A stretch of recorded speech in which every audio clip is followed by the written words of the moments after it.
Can you hear me now?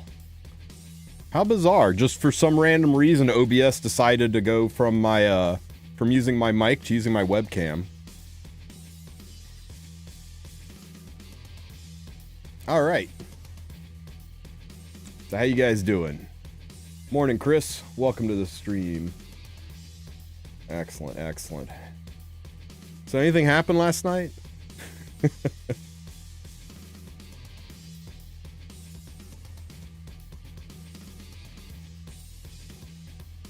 We're just going to do a couple little daily maintenance things, and then we're going to dive into all of these notes and go over them, get some first takes. I woke up to a slew of DMs, so I heard a little bit of what's going on, but I haven't really gotten a chance to break it down, analyze it, and look at it, so we're gonna see what is happening. And I am feeling a lot better, guys. It looks like some heavy antibiotics and a couple good nights sleep is doing its job. I expect to be 100%. Still got a little residual cough and a little shortness of breath, but, you know, all the basic shit that comes with a respiratory infection. I bounce back pretty quick. I am quite hardy. I don't decide to get sick, but when I do, I go for broke. Hey, Fusionari, thank you so much for the sub, buddy. Fusionari, I really appreciate the support, man. Thank you so much. Yeah, sniffle instead of sniffa, right?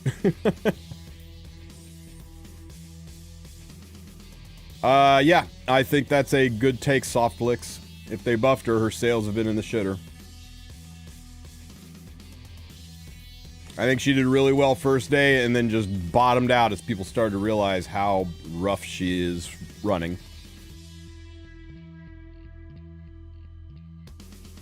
Okay, let's see.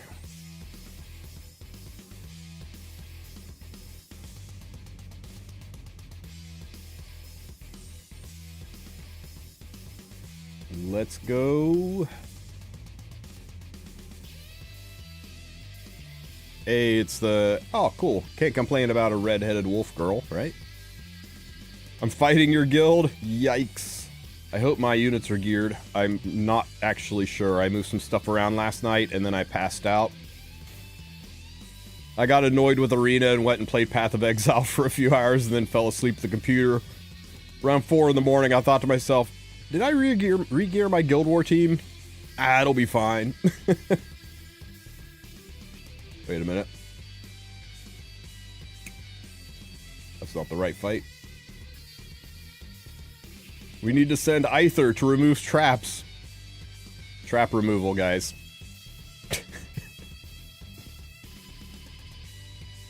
Hey, first time on stream, want to thank you for the expedition teams. Also, even if I'm not thrilled about Lolly character Senya, looks kind of cool skill-wise. We'll take a look in a minute. Lolly characters are just an integral part of these kind of games. And in and of themselves, it doesn't bother me that much. It's when people start sexualizing children that I kind of draw a hard line on it.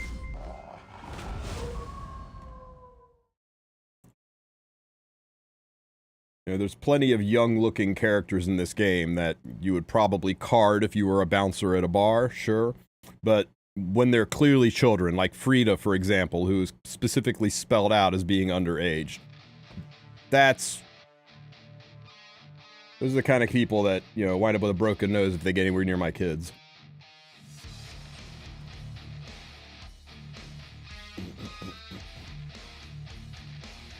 I don't want to do this. I want to go and get my Conqueror Lilius, because today is the day. And I know the past 27 days have been the day, but today is actually the day where I get my Conqueror Lilius. Come home, baby. Come home. That's a funny looking Conqueror Lilius. Tomorrow will surely be the day.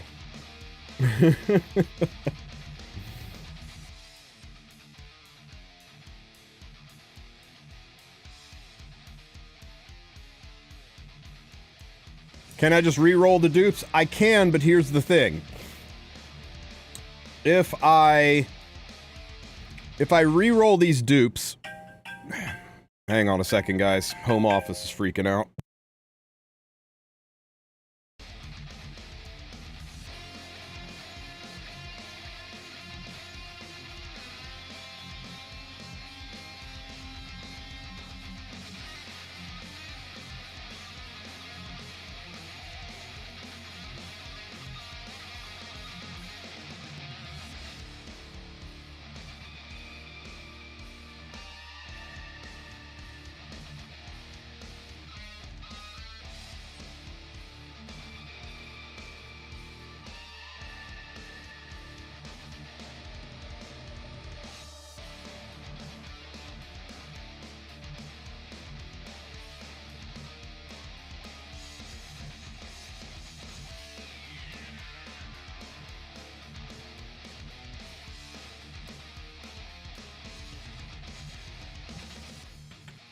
Guys, I apologize. This is going to take a minute.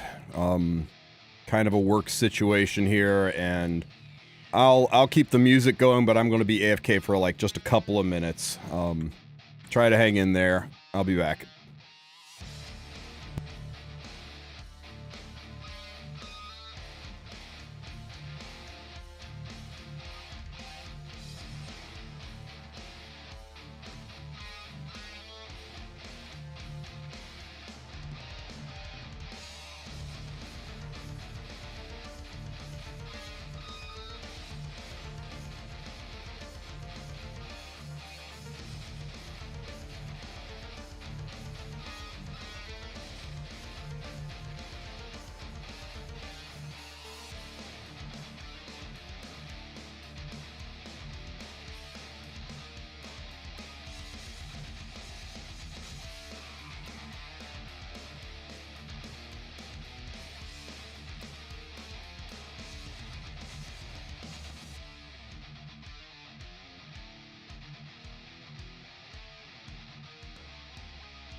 Whew. I'm sorry, guys. Sometimes shit explodes and only one person can put it back together, and unfortunately today, that was me.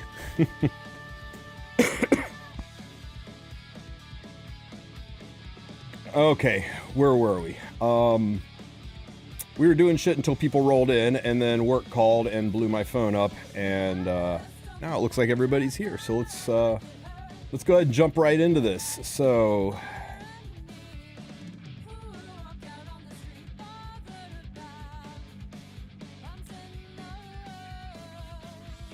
ooh, piece of candy. Show me Tag's book.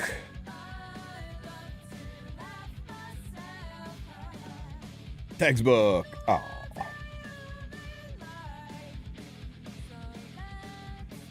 One minute summary. Okay, let's go check the 1 minute summary, guys.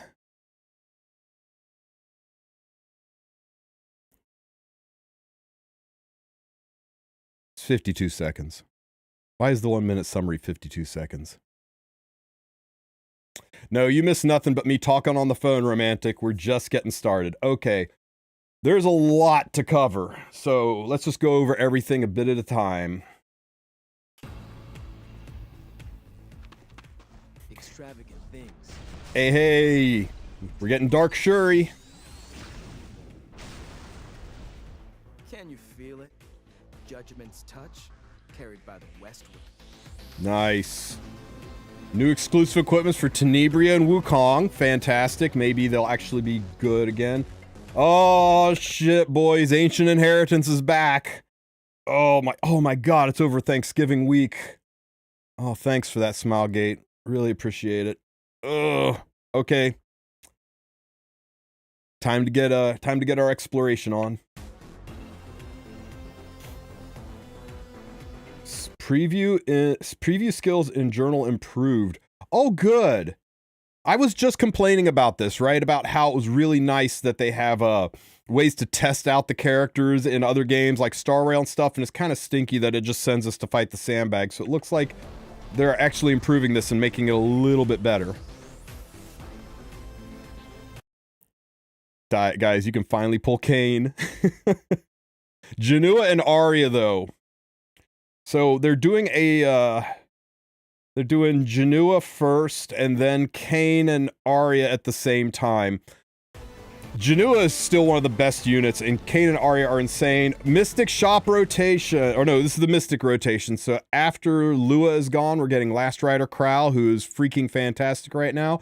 Twisted Idol on Kayron, who really doesn't have a place in the game and needs his whole kit changed. Dark Corvus, who in the injury meta we're in is even starting to fall down in Guild Wars quite a bit. And Pirate Captain Flan, who had a chance, but yeah.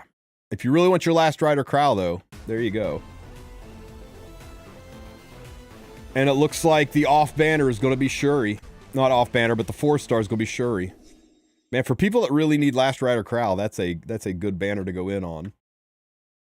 Okay. Well, that's a nice summary. That's a lot to look forward to. It looks like it looks like Wretched Rose is getting the Breenus treatment, forever an NPC, I guess, huh? That's kind of sad. So, I'll have to work out a new Ancient Inheritance video. We'll get that coming soon. Pretty excited about Shuri. Hopefully they change his kit a little bit. If I remember looking at it, I wasn't giga impressed by it. And we got new EEs. We'll get into that. Yeah, okay. Now we'll dive into Alencia and Senya's heartwarming side story. Heartwarming. It was like gut-wrenching. It was sad. Reimagined in a new format. Share a new exciting release about this of the new new skin. Here we go. New skins chosen by the Champion Winners 2024. Tap the link to see more details. Yo, skins. Let's go. Let's go.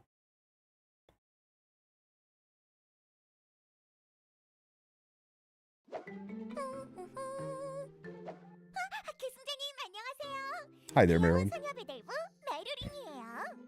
뭐라고 있었냐고요? 메루링 올 한 해를 돌아보고 있었달까나. 올해에는 정말 많은 일들이 있었죠. 메이드 킹덤과 함께했던 발렌타인부터 신나는 리듬 게임과 함께했던 여름, 치열했던 용족들의 전쟁과 영궁 황녀님과의 만남, 아름답지만 무서운 하루 세팅이 정말 눈코 뜰 새 없이 바빴지만요. 더 많은 계승자님들과 만나 더 많은 시간을 보낼 수 있어 정말 Sorry guys, let me jack the volume a little bit here.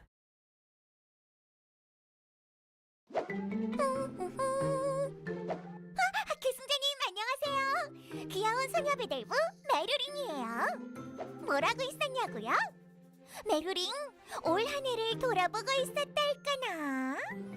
올해에는 정말 많은 일들이 있었죠. 메이드 킹덤과 함께했던 발렌타인부터 신나는 리듬 게임과 함께했던 여름, 치열했던 용족들의 전쟁과 영궁 황녀님과의 만남, 아름답지만 무서운 하루 세팅이 정말 눈코 뜰 새 없이 바빴지만요. 더 많은 계승자님들과 만나 더 많은 시간을 보낼 수 있어 정말 행복하달까나. 다가오는 12월에도 메루링 열심히 일할게요. 어디 오늘 배달할 편지는 어라라? 엄청 오래전에 쓰여진 편지인 것 같아요. 받는 분이 셰나에게, 보내신 분은 알렌시아님? Shocked. 셰나님이라면 어떤 셰나님일까나? Nobody saw this coming. 이분? 이분은 같은 분이시지 참. 어디로 가야? 아주 살짝만. 편지를 열어봐야겠어요. 와, 셰나한테 편지 온 거야? 여긴 어디? 안녕, 나는 셰나야. 넌 누구야? 셰나님, 드디어 만나게 되었네요. 저는 소녀배달부 메루링이에요. 셰나를 알아? 그럼요. 정말 많은 분들이 셰나님을 기다리고 있었달까나. 정말? 셰나의 친구는 알렌시아밖에 없는 줄 알았는데 기뻐. 오늘도 알렌시아랑 재밌게 놀았거든. 들어볼래? Today's weather, clear skies. Today we'll play bakery. And weren't you just prancing about in the forest? Oh, well, I'm so happy today because I'm with you, Alencia. We're friends forever and ever. Okay? Of course. Now until forever. So anybody who is getting ready for a heartwarming story, like they said, is in for a rough surprise. Calling this a heartwarming story is like saying, hey, let's watch Old Yeller. It's a fun story about people who love their dog. 두 분은 정말 좋은 친구시네요. 그런데 여기는 어디인가요? 메로링은 여기 처음 오는구나. 우리 마을을 안내할게. Oh, yo, this is cool. It's like the ancient inheritance, tactics style layout. Hey, Molagora. I like me some Molagora. Looks like there's a shop. Senya's mom. 이렇게 마음껏 돌아다니면서 놀기에 정말 좋은 곳이야. 저 나무는 혹시 Slaves are currently in development. 아리멜카 마을인가요? 어떻게 Please 알았어? refer to Fairy Tale for a Snowy 엄마가 Day 우리 from 마을은 Book of 작아서 Memories. 아무도 모른댔는데. 세실리아님과 일리나부님과 함께 아리멜카 마을을 복원하던 게 새록새록 생각이 나네요.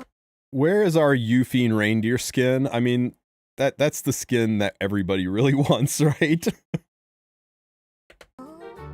세나는 알렌시아랑 놀기도 하고 마을 일도 도우면서. Okay, here you guys go. I said it before. It looks like they are doing away with the web event. Senya's mom ID smash. Whoa. Calm down there, Rasta.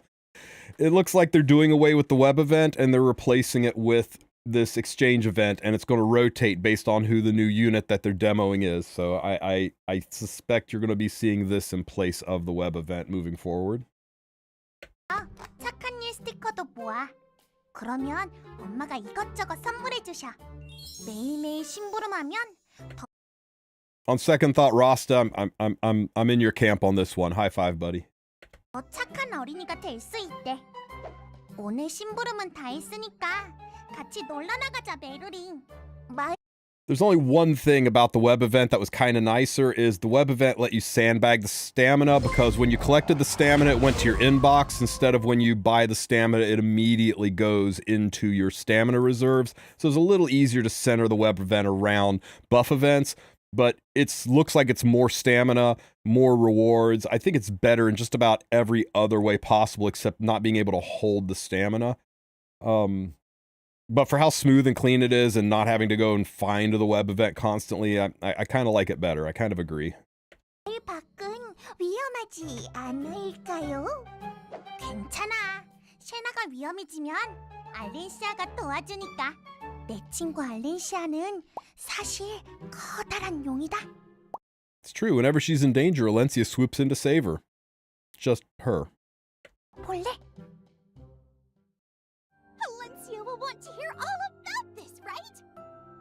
If I can't do it alone, we can do it together. Don't get me Yo! wrong, Senya's mom is hot, but Francesca, his mommy. Check out this Alencia dragon. If I can't do it alone, we can do it together. Man, Alencia is a straight badass in dragon form. I'm Senya, and I'll make you the So I think this might be the first time in Epic 7 history where an alternate version has been the same element, right? We actually have two green Senyas now. I wonder if you can imprint green Senya with green Senya. I suspect so, but yeah, that's very unique. She's an Earth Soul Weaver with an HP spread imprint. tastiest cake in the whole wide world. Senya, who had an innocent, happy childhood, grew up in Aramelka, a peaceful village under Alencia's protection. And They did a good received job with ample their design. love. Senya It looks good. became a stand user, with her stand being literal dragon force. They did a good peaceful job with the village design, under guys. Alencia's protection. It's nice. And received ample love from her family and Senya's mom In when? particular, she loved baking cookies and bread, and her dream was to one day open a bakery in the village. However, feeling lonely due to the lack of friends her age, Senya happened to meet Alencia and formed a special bond of friendship. Young Okay, a Pisces Soul Weaver. Effect resistance is her self imprint. Good defense, good health. Really crap speed. Senya is a 5-star Earth Elemental Soul Weaver. She has high health and defense, and can increase her effect resistance further through her imprint concentration. Skill 2. No. At the start of the first battle, so at the start of the first battle, for all these thinking about using her in PvE, gains 30 fighting spirit. Oh god, she's a fighting spirit unit. Sea Phantom Politis' stocks just went up yet again. And that's what Elvira stops too, right? Elvira? So already we got a couple of counters. When the foremost ally, except for the caster, is an Earth Elemental hero, gains 40 additional fighting spirits. So you got to run 2 Earth Elementals on the same team before granting special friendship to the target. When attacked, gains 20 fighting spirit. When the fighting spirit is consumes all fighting spirit to dispel all debuffs from the caster before activating help. Whew, that's a whole novel in one skill. This isn't even the S3. When help's activated, attacks all enemies. Consumes all debuffs caster before activating help. When she's attacked, she attacks all enemies. Okay, so her speed's not a problem. If she gets attacked, she's going to activate help and attack if her fighting spirit's full. And grants an extra turn to the caster. A successful attack deals damage equivalent to 15% of the max health of the caster and the foremost ally except the caster. Great googly moogly. So you build her super bulky, and you run a super bulky earth unit up front, and you're doing 15% of her health and 15% of the enemy's health as fixed damage in... Oh, damn. Is it AoE? Attacks all in. It's AoE too. Jesus Christ. This is terrifying. Self-cleanse.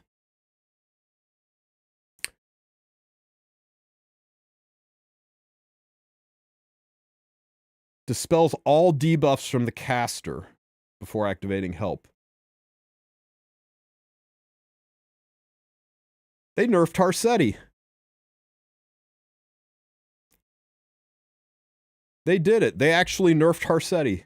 I thought it would take them like 9 months to nerf Tarsetti, but they did it. This unit shits all over Tarsetti. Right? Because she's going to jump in there with 30 fighting spirit. Tarsetti can't not attack her. Even if she S1s or S3, she can't not attack her. It's going to make her get the additional 40 fighting spirit, which is going to cap out her fighting spirit.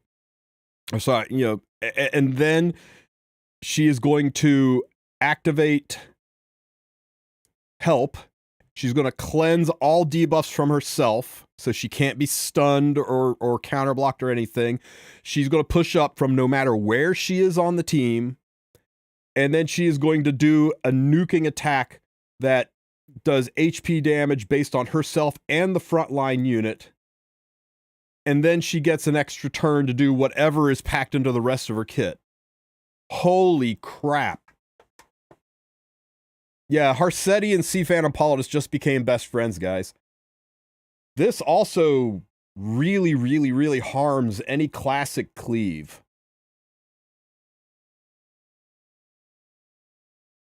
Yeah, I don't know if you'll be able to cleave with this unit anymore. Or cleave against this unit. Okay, let's see what else we got. Jeez, that's a lot. Battle, holy crap, that's a lot. Fighting spirit. And when the foremost ally, except for the caster, is Correct me if I'm wrong, but wouldn't she be a very good Mortime as well? Mort. Off the HP on the front unit. Yeah. Yeah, man, that's awful. That is that'd be like making Tenebria and Ravi have to work together. That's it's horrifying that her best friend in the game is going to be Mort. Canonically, that's terrible. Oh my god. Gains 40 additional fighting spirit before granting special friendship to the target. When attacked, gains 20 fighting spirit, and when fighting spirit is full, consumes all to dispel all debuffs from the caster before activating help. Help. Okay, here we go. Attacks Harsetti, all right? enemies and grants an extra turn to the caster. Harsetti does the A thing. successful She attack pushes. deals She additional damage, does her equivalent to 15% her of skill, max gets an health attack no of matter the where she is on the caster CR and the bar. foremost ally except for the caster. It does that pop damage, For and then special she gets a friendship, turn. After attacking on the bearer's turn, a critical hit deals additional damage proportional to the bearer's max health to the target. Okay, how was that? So this is a 34k HP Alencia. Jesus Christ. After attacking on the bearer's turn, So a critical 5k. hit deals additional damage proportional to the bearer's max health. I wanna see her in practice. 'Cause on paper it's one thing, and no way young Senya can deal with ML Luna Seal, and unable to be buffed. Remember, you got Harsetti out there, and Harsetti certainly deals with ML Luna. Anything that can be used against Harsetti can be used with Harsetti. So you see, that was 8.4, and then a pop to 12, so that was like 3,600 fixed damage. That's not bad. Skill 3, Snack Time. Gains 20 fighting spirit. Stop Skill 3. Stops fighting and takes a break, dispelling all debuffs from all allies. So when she self-cleanses herself, immediately takes a turn, and then cleanses the rest of the team. They just basically said, we're getting rid of Harsetti from Arena. All you guys that were hating Arena, Harsetti's, you're still going to have to deal with her because people are going to run Harsetti with Sea Phantom Poly now. But for RTA, this solves a lot of problems with Harsetti. Grants continuous healing for 2 turns before increasing combat red, and again, stopping Harsetti. Make sure your whole team gets to go before the enemy Harsetti team. Harsetti sets everybody's speed 10% behind her, and this pushes you 15% up, so everybody gets to go. So pros versus... Is it Si Senya for Child Senya, or Cheetah Senya LUL? So this stops Harsetti, conditional on they don't have Sea Phantom Poly on their team, and conditional on you've got to have an Earth unit up front, which isn't hard because almost everybody runs Mort. God, I hate that her best team up is with Mort. It's awful. Albedo's an interesting thought too. Alencia is giga strong right now. There's a lot of situations where you'd want to run Alencia. Yulha, not so much. But yeah, there's a lot of neat synergies, right? Green Armin, Wukong. There's a lot of pretty strong green units that you can build pretty tanky. And the continuous healing's kind of nice too, right? Sustain is a bit of an issue for slower fights, and continuous healing kind of solves that. Takes a break, dispelling all debuffs from all allies, and granting continuous healing for 2 turns before increasing combat readiness by up to 20%. Skill 1. Skill 1. Accidentally spills bread to attack the enemy.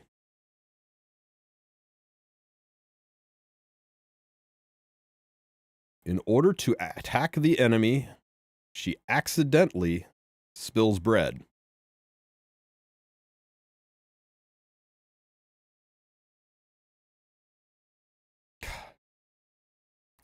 Keep up the good work, Epic 7 Riders. That's brilliant. Triggers a dual attack from a random ally and increases combat radius to the caster by 10%. So when she gets clumsy on her S1 to intentionally attack somebody, she dual attacks with a random ally. So she's kind of got Conqueror Lilius's S1 in her kit, and then she CR pushes herself by 10%. So even though she's slow, she is loaded with CR pushing. CR pushing on her S1, CR pushing on her S3, just free turn on her S2. I don't think you have to worry about speed on this unit. Combat radius increase will be applied to all allies if you... So for 10 souls, you can do a 10% CR push. That's a fair soul burn. Wait, sorry. 15%. This won't have the number added in, so it's a 15% push. 1. Oopsie. Accidentally spills bread to attack the enemy. The whole stream yesterday, you hated Senya. The whole stream yesterday, I hated Senya's existence. I hate the reason that that unit is in the game. This kit could have been put on any unit. Let me get this right out, okay? For those of you who don't know, for those of you who are new to the game or weren't around last year, the whole reason that we got this unit is the 2023 World Cup winner said he wanted Child Senya in the game. That was his choice. And for those of you who don't know, when you win World Cup, you get to decide who the next skin is going to be. And he said, I want Senya to be Child Senya. And they said, hey, we can't do Child Senya over top of this because the models look so different. And when we do a skin, the skin needs to lay over top of the existing model or we can't do it. And so he buckled and said, fine, let's just do this Wulf Senya. That's fine. So they did like Spice and Wulf Senya as a skin. And you can see you could lay this 1-for-1 over top of it and have the animations match. And but then I don't know who mentioned it first, whether it was the winner or whether it was Smilegate, but they said, you know what? You asked for Child Senya, and we feel bad that we can't give that to you as a skin. So this time only, instead of a skin, we'll create this unit and put it in the game. And they started developing and creating Child Senya to put in the game. Well, then it came out that he cheated. He didn't legitimately win the tournament. He broke more than one of the rules in the game. He cheated. He got caught cheating. It's not even like he was assumed to. It was hard confirmed that he broke the rules of the game and cheated. And he got his title removed. He had to return the money. He got his name stripped from the logs. He's no longer in the Hall of Fame. And it was a big deal. It was on the news in Korea. It was a big deal that this happened. It resulted in the World Cup rules being rewritten. It resulted in the 2024 World Cup being so draconian about their anti-cheat rules that a lot of people who have been doing something that they've been doing for years got disqualified, that it resulted in streamers no longer being able to do live account reviews or do polls for players. It really harmed the game, and it all funnels back to Marguerite. And everybody just assumed that since everything got shit canned from Marguerite, that his pick of unit got canned too. I can only assume that in the time between when they started working on Small Senya and the time when they found out Marguerite was a dirty cheater, that they had put so much development time and effort into the unit that they didn't want to just throw that away. And I can understand that from a business standpoint. I can understand that. But I don't like that she's in the game because I don't like the concept of rewarding cheaters. I can 100% blame Senya for that. This entire kit could have been put on any number of other units. It could have been Senya's mom. That's fine. I just don't like that cheaters should be rewarded, and that's why I'm biased against this unit. It has nothing to do with, that the unit's cute or something about Small Senya in general. I don't like that a cheater got his wish, and that's not okay with me. They should have looked at whatever Poopist's desired unit was and given this kit to that unit. But they probably had development time into it, and they didn't want to sack it. So here we are, right? It is what it is. That's why I'm kind of biased against the unit. It's not because of the unit. It's not because of her kit. I will definitely be pulling this unit, and I will use her pretty much every day based on this kit. But I still don't like that she's in the game because I don't like that cheaters are rewarded. So that's my take on it.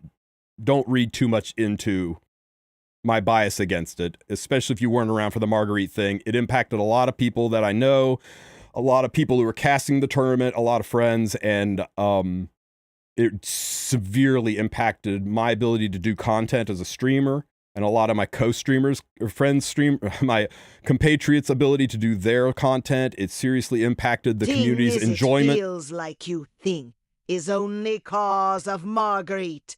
You really think they would do a new PV, a new game mode, new side story, and make her a limited cause of him? I think they were also thinking about releasing her before Marguerite suggested it.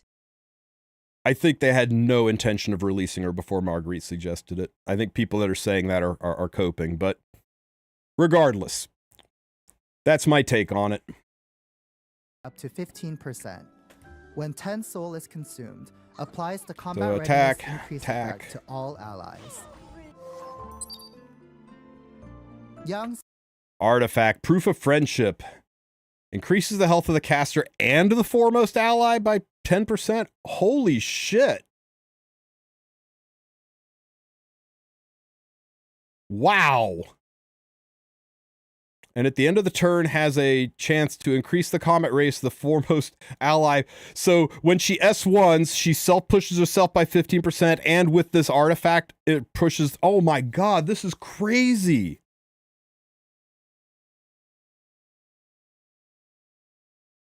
At the end of the turn. Just like Marguerite, young Senya also calls on her friends. Guys, this is nutty, especially... I can see why they want you to run her with Alencia, right? Because you put like Lethe's artifact on there and you're going to get 10% from this and 10% from Lethe's artifact. I bet that's how we got up to a 35k health Alencia.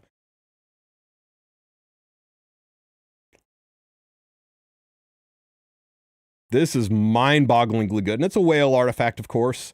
I hope you guys have been saving up your bottles and bookmarks because you're going to want to go hard on this banner. Senya's artifact, Proof of Friendship. An emerald jeweled accessory made by Alencia as a birthday gift for young Senya. When young Senya uses it in times of danger, she can summon Alencia. Oh yeah, and her S2, her passive, that's another 10%. That's 30% health to the front line. Whoa. Increases health of the caster and the foremost ally except for the caster by up to 10%. At the end of the This artifact skill can only apply to one hero within the team, but I don't see anything saying that it... Genoa tomorrow, how should I save Bookmar? You skip Genoa. This artifact skill can only apply to one hero within the team. So I don't think you can put this on multiple heroes, guys. It's going to be like trying to double up on Arius. You're not going to be able to stack like this on Ruel and on Senya and give double to the front row. The turn has up to a 100% chance to increase combat readiness of the foremost ally by 15%. The artifact skill effect can only apply to one hero. The HP is not stackable with multiple artifacts, but it is stackable with other sources. That's standard for how everything works in this game. Within a team. I can't do it alone. Like if you decide, ooh, right. Fair If you decided, enough, thank you. yeah, if you decided to run like Schneel and Senya on this artifact, you're basically wasting the time with one of the artifacts. It'd be like running Senya and Ilinov both on Arius. They're not going to stack. Together. The artifact has HP in the skill. Yeah, guys, none of the artifact works. You can't run double the artifacts and get double the bonus from this. The way it's written. Senya from her bright and innocent days. Ah, Players will cute be lobby able to art. meet young Senya through the limited summon starting December 12th. Thank you. It's funny, really. The vanity. Oh my god, here goes Harsetti. You keep I love the zoom in just to show you how good she is against Harsetti. So she cleanses, she pushes up, she gets a free turn, she S3, cleanses all of your team, pushes your entire team ahead of his team, so everybody goes first. She gets that big HP boost, 34k Alencia. Murder stomps a unit. Let anything stop me. The buff's permanent? So she gets to keep all of that through the entire fight.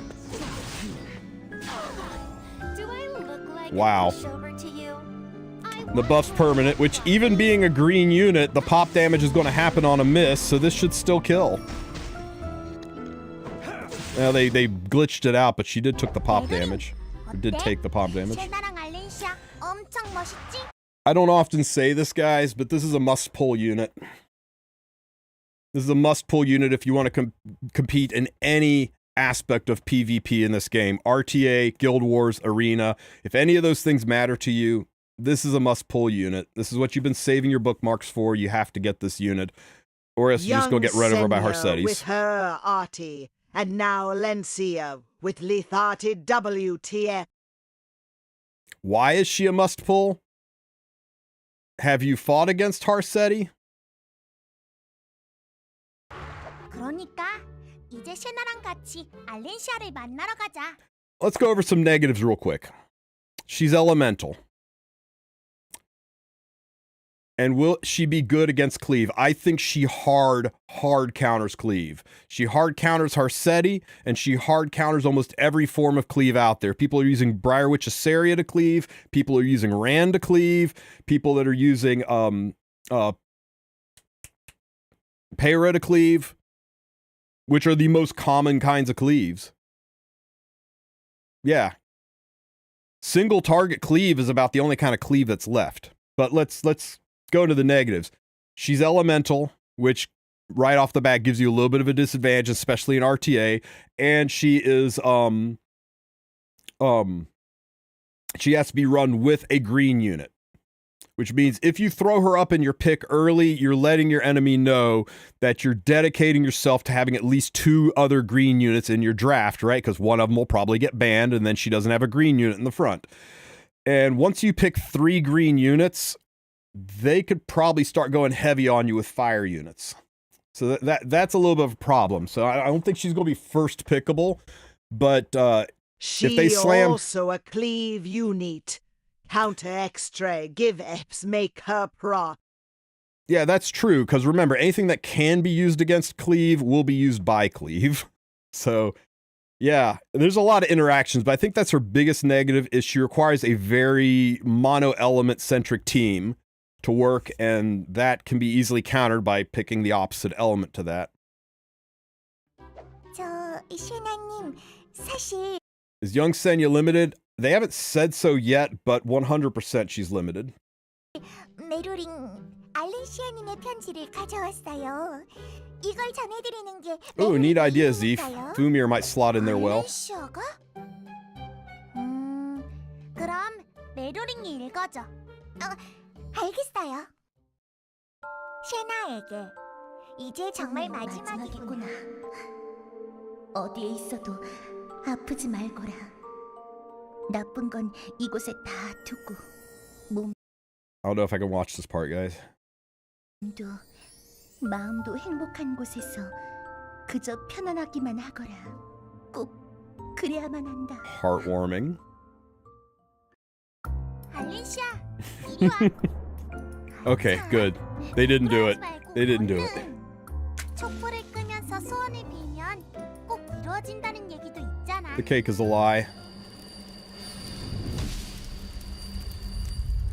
알렌시아, 나는 아직도 꿈을 꿔.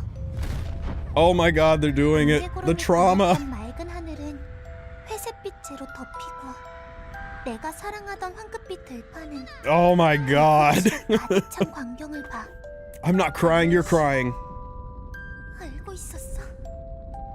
엄마랑 아빠가 마을이 이렇게 되리라는 거 알고 있었어. 차라리 나도 죽게 놔두지 그랬어. Jesus Christ, this story. 무슨 일이야? 왜 슬픈 표정을 하고 있어? 울지 마. 응? 너 주려고 약속했던 쿠키도 만들어 왔단 말이야. Cookies made it all better. You genocided my whole village, but cookies are fine.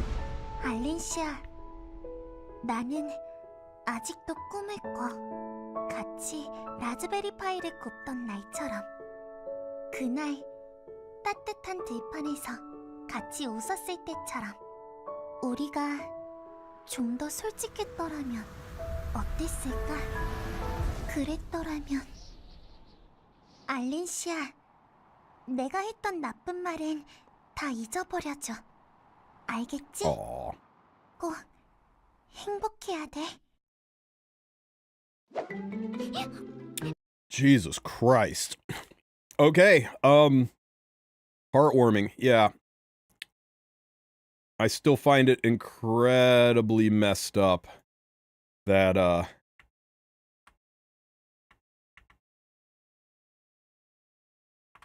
where is it? 꼭 행복해야 돼. Oh, the scene with Mort. Holy crap, I still find it incredibly messed up that it looks like her best interaction is going to be with Mort. Oh god. Brutal. Yeah, that was like the entire nostalgic music box side story in 1 minute, which looks like it's getting added to the Book of Memories. If you really want a heartwarming story for the holiday season, go ahead and drop 900 Skystones and watch that. 메루링, 다시 돌아왔네요. 어린 셰냐님은 정... What does this have to do with Mort? Yeah. Mort kills her dead. 정말 귀엽고 사랑스러운 분이었어요. 어린 셰나와 알렌시아의 애틋한 우정을 만날 수 있는 특별한 서브스토리. Okay, a special side story about young Senya and Alencia's precious friendship. This is the tactics style thing, right? That looked pretty cool. The day for Raspberry Pis is starting soon. This is the web event replacement, the special side event. 추가로 전달드릴 만한 소식이 있어요. 올해의 큰 이벤트였던 Okay. Other news. E7WC 2024 2024 World Cup winner and the ECL, that's China servers World Cup, because remember they have their own World Cup since they're not allowed to interact with our server. 우승자분들이 직접 선정해 주신 And just like Senya got picked by Marguerite, the winner Hazumare, and the winner of the China server, whose name I do not know. It's Tosaka Rin. 스킨을 공개합니다.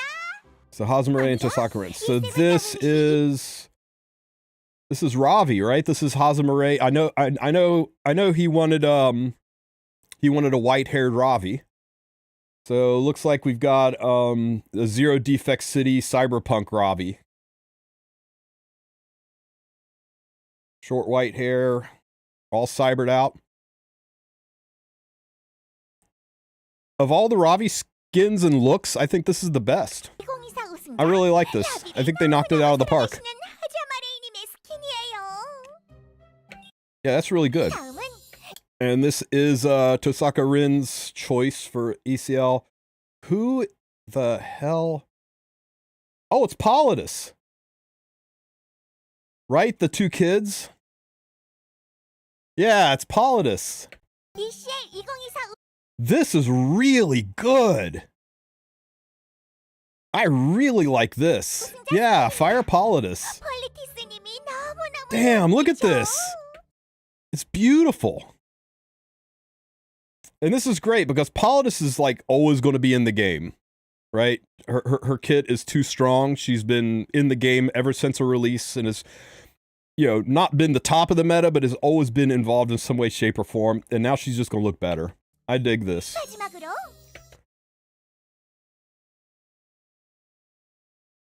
Navy Captain Landy skin. So this is the E7 World Cup skin concept art. So they're turning her into Ursula from The Little Mermaid.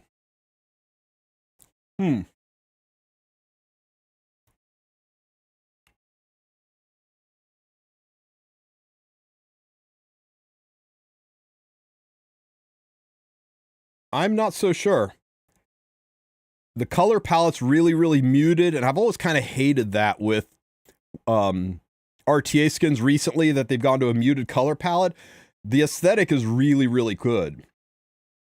The tentacle, octopus, sea witch kind of a look. It's kind of fun. I'm not sure if I like it more than the original. The flower on the eyeball thing, it bugged me a lot with Rowana, and it's bugging me here. And I don't know if they took the flower out. Yeah, I think if they took the flower out, I'm kind of all about it.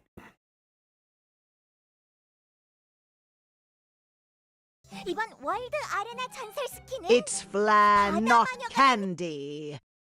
Did I say, okay, I said Landy? I meant Pirate Captain Flan if I said Landy. My bad.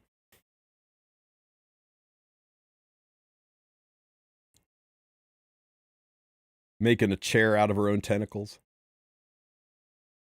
How cool is it that we can have this awesome tentacled unit to use in RTA because the Pirate Flam buffs were so good?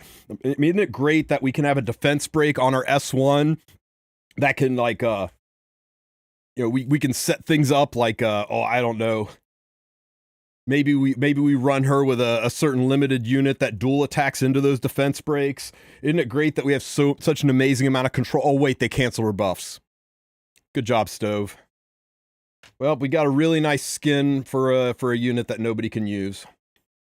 Maybe this Friday is when I'm expecting balance patch notes. Maybe we get to see Flan get buffed again. Knock on wood. And knock on wood, Stove keeps his mouth shut this time. 해적선장 플랑님이라고 하네요. No cap, this is making me pick Flan from Headhunt. You do you, man. 상대 있지. 메루링 벌써부터 설렌다 했잖아. Why give her 2 skins, RTA in this one? That is the RTA skin. You got the winner of the World Cup skin, the winner of the China World Cup skin, and this is the RTA skin for this season. 메루링 벌써부터 설렌다 했잖아.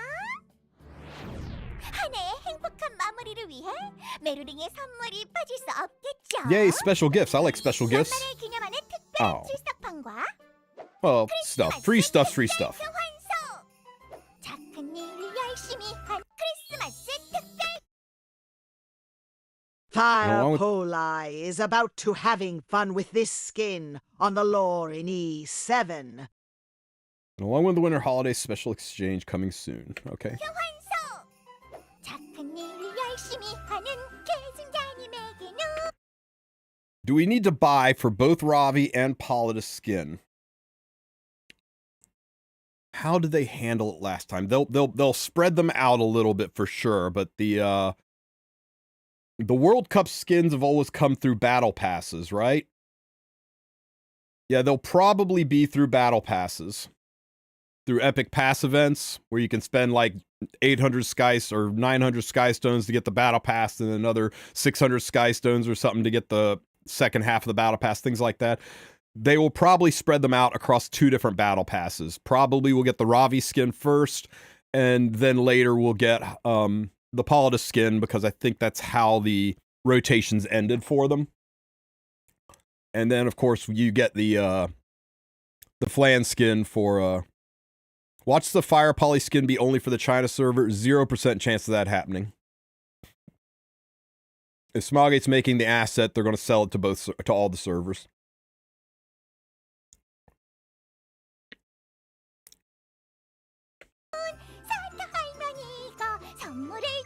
Gift Granny has presents just for you. They didn't just call Alencia Gift Granny, did they? 열심히 선물 배달할 테니까요.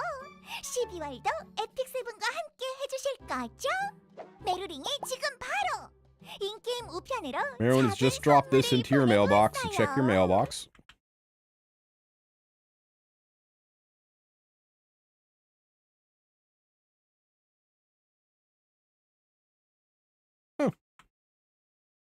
Speedy delivery. From the 22nd until the 11th, we're getting a free daily 100 stamina extra. Nice. And we're going to get the otherworldly chest rift buff. Those rift chests are nice. I got some great gear out of those rift chests. Senya's skin I know was a battle pass. I can't remember Peyra's skin, but I'm pretty sure it was a battle pass as well.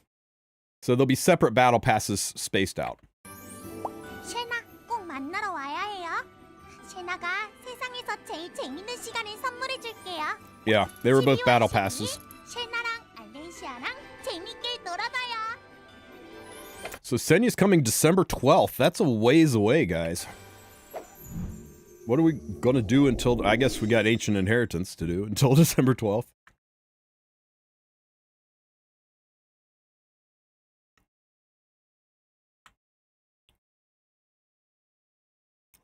So what else has been going on? New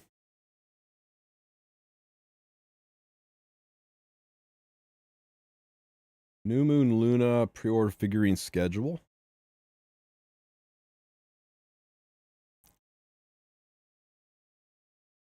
So we got the New Moon Luna figurine. I'm not going to update to Chrome. Let's see.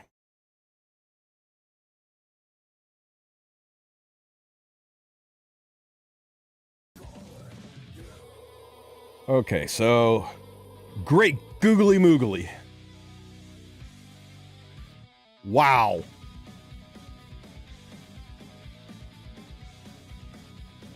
Figurine collectors, bet your wallet's trembling now. Damn. I hope they make enough of these. That is amazing. 300 millimeters in height. Scale 1/7, so you can calculate Luna's actual IRL height, guys. PVC and ABS. So, yeah. The product details, sale channel, pre-ordering will be announced separately. How much you think? How much you guys think this is going to be? We're excited to announce pre-order for sales for New Moon Luna starting December 5th.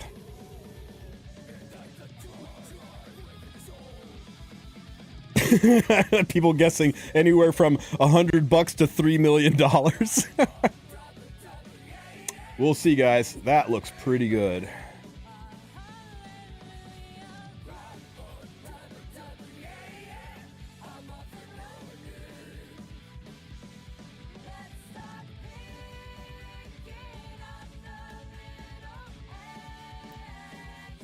Okay. What all have we got? Okay. A lot of new things came out, so let's go through them one by one. Janua and Darkblood keep a rate up. So this is bait. This is Giga bait because a lot of people really, really want Janua, and I think if you skip a limited Senya unit with that insane artifact to pull Janua, probably a little bit crazy. I know Janua is important. I know he's a Giga strong unit, but... And I know he'll probably actually be really, really good into Senya. But, yeah. Just be ready to swipe. Because I think you're going to have regrets if you pick Janua over Senya. Otherworldly chest exploration and daily energy gift surprise. So, let's see... So yeah, you do Rift, Otherworldly Chest. So it's just your standard Rift event, and we're getting 100 extra stamina a day. So this is everything that we went over.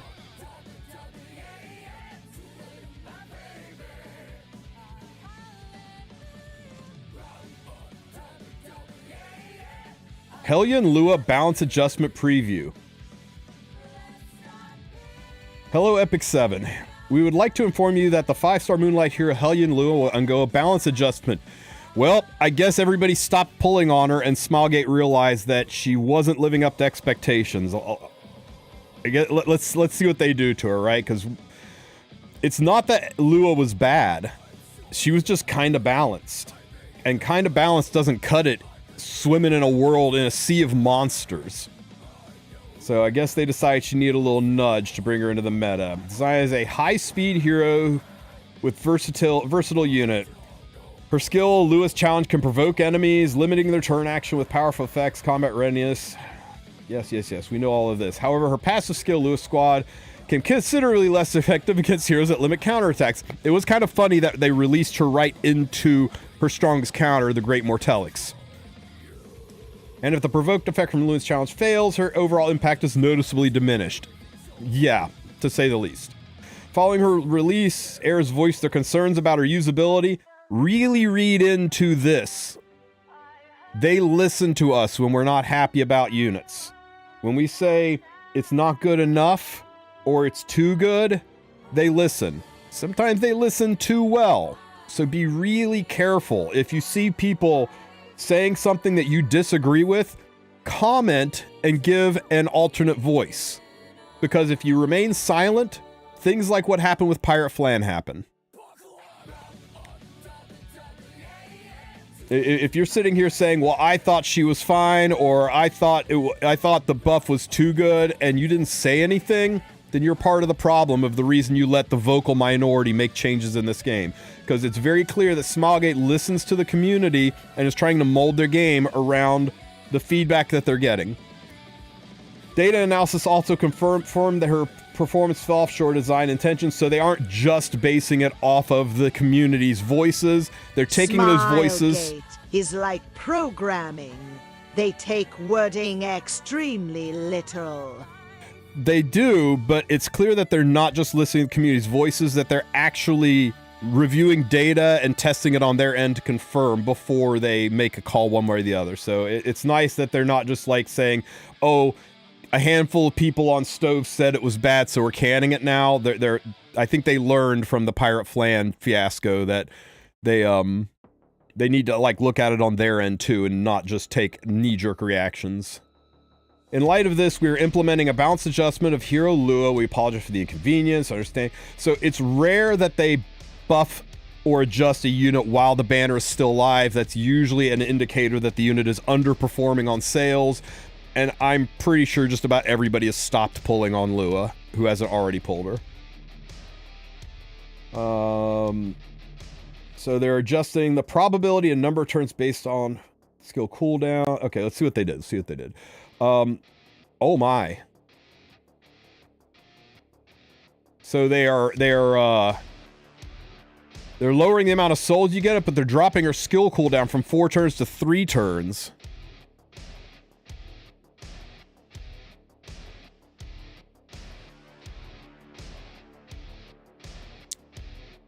Is Lua's best artifact gonna be Prophetic Candlestick now? Yeah, Spatial, right? Candlestick? It's gonna be like having Angel of Light on a Etika Scepter, right? Brutal. After using a basic skill, get fucked, Mort. I block all counterattacks. Okay, it's no longer a counterattack. Given that Lua It's just a skill activation. is 1/7 scale, and it is 317 millimeters tall, including base. That means Lua is over 210 centimeters tall, or 6 feet 11 inches in American units. EOV climbing a tree. Great googly moogly. That somehow makes her hotter, guys. Deals damage additional 8% up, so they're increasing the damage. Which, with small Senya out there jacking damage up even more, that's kind of nice. This is huge, guys. This makes her no longer balanced. This makes her crazy nutty good. There's nothing that can stop her from provoking your team, sober and S3ing, provoking your entire team, and then your entire team gets to S1 shots into her, into the enemy. This is insane. I think Lua is like, she went from like B or C tier to like the top of A. Maybe, yeah, she could be first pick. If she can be first pick viable, that might put her in S tier. I'll have to really think about this, but I'm starting to think Lua might just get my best speed gear now. Wait, does young Senya counter this? Yes. Young Senya would also counter this. Please read Stove's most liked comment and have a laugh.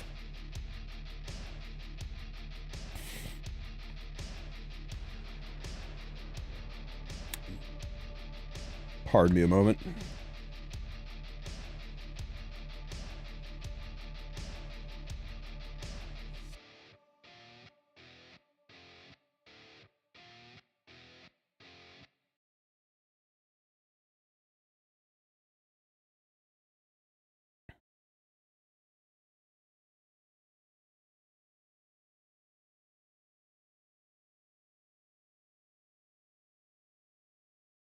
I need to find that comment.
Fair?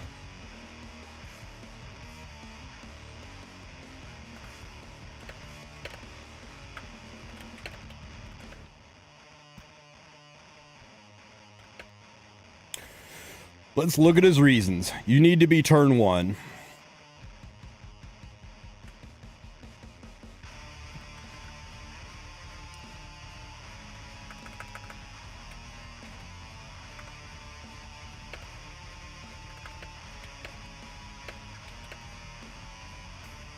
You must have units that allow you to soul burn. Nice double down on N. You must have high HP and defense.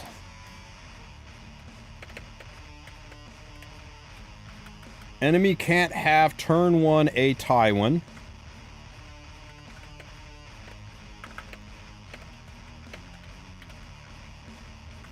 Enemy can't have ML Lena.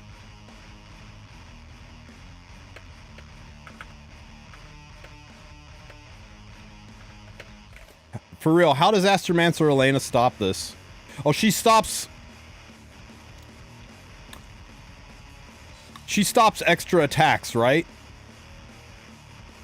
So I guess Astromancer could technically stop her. No, she doesn't. Not anymore. She stops counters. Okay.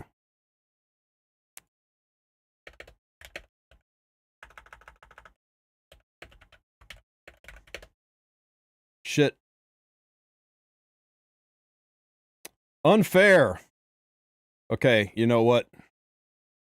This will go into another post.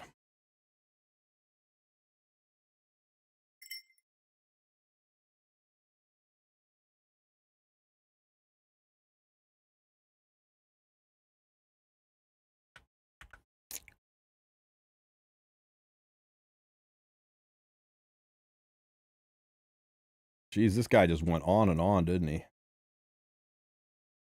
Enemy can't have... Okay, here we go.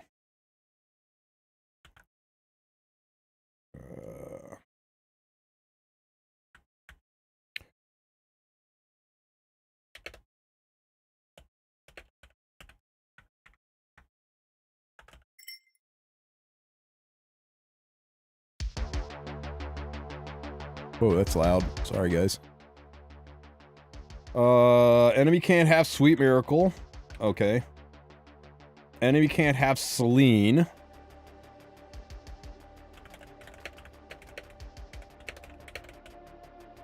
Enemy can't have Lilibet.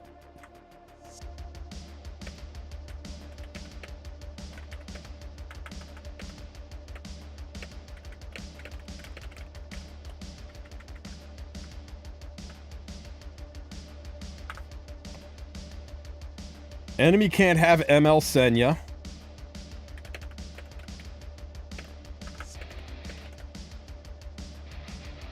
Oh wait, I read ML Senya's ML Luna. Enemy can't have ML Senya. Because why?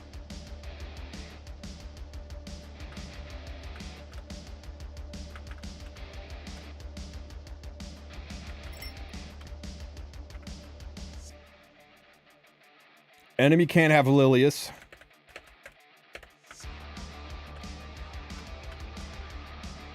Enemy can't have Tehu.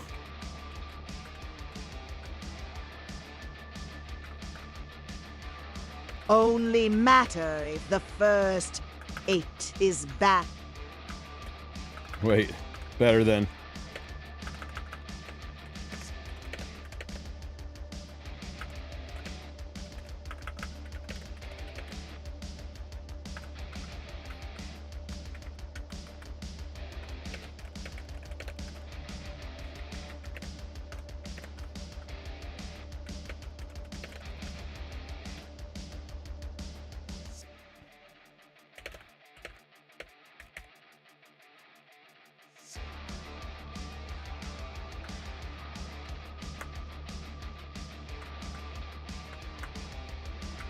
I don't want the dot. How do I get rid of the dot? Unfair.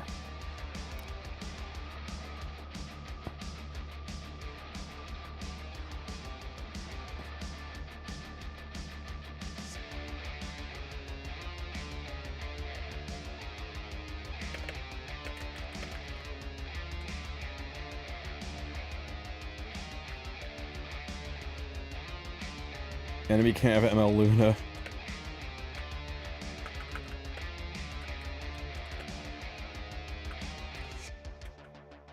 The enemy can't Wondrous Potion.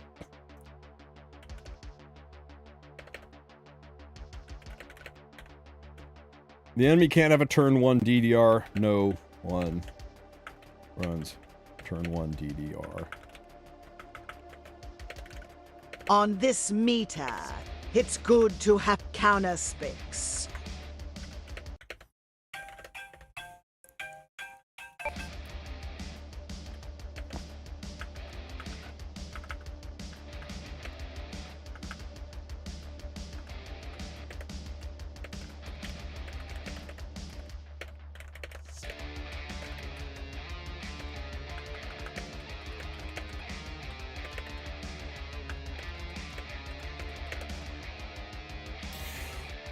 I mean, really, am I missing a step on any of these?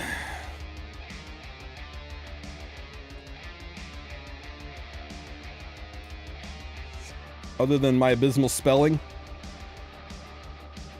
Now, he mentioned ML Luna, but I mean, her speed is comparable, if not faster, than Luna's speed. It's harder to make Luna faster than her. Meanwhile, he didn't mention ML Luna. Yeah, I'm sorry, guys. This is a huge L take.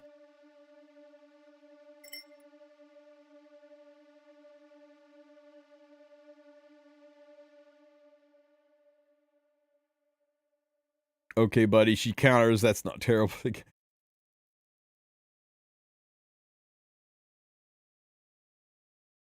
Before writing this, have you thought about playing RTA? If you search him on E7, let's do it. he has only played 3 games this season. Oh my god, that's exactly what I was about to do. Oh my god.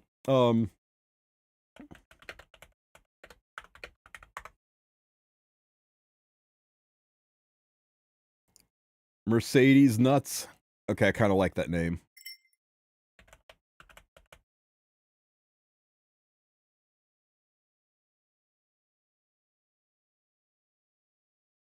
I just assume global. There he is.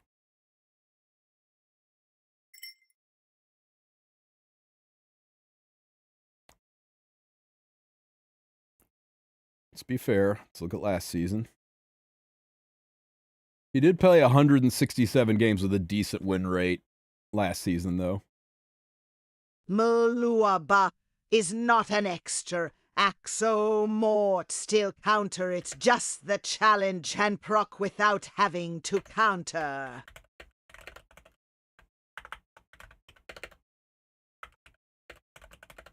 I'm not gonna say that because I've only played 7 games this season, so you know what? I don't have any room to talk, but I've watched a lot of RTA, and it's pretty clear he's going off old data. It's a different game than it was. It's a different game than it was last season. I think maybe he's in for a rude awakening. Yeah, I mean, Martial Artist Ken was one of his top used units. How well is that working for people nowadays? Okay, enough shit talking on Stove, but definitely get on there, guys. Get on there and voice your opinion about the Lua changes. Do you agree with this guy and think they're not so good, or do you think they are great and they should be kept? Do you think they go too far? Do you think they don't go far enough? Let Smilegate know, because they obviously read this stuff and make changes based on what we think. Although, when's this going into effect? It's going into effect tonight. Okay. He can like it or not, it's happening. And I guess we'll see. We'll see if he gets to say I told you so or not.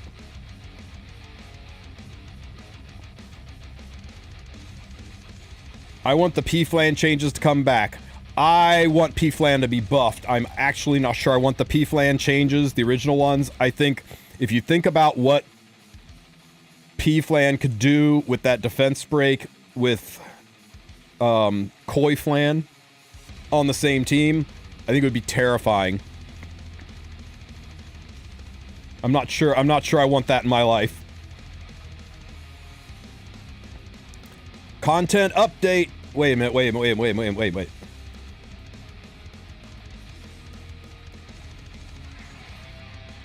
we have maintenance tonight?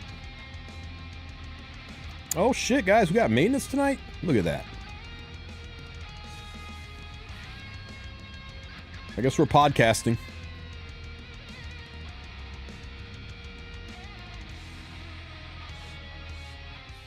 Content update. So this is like the big everything, right? Was there anything else in here before? Merwin's secret mail, Senya diary. I want to read her diary first.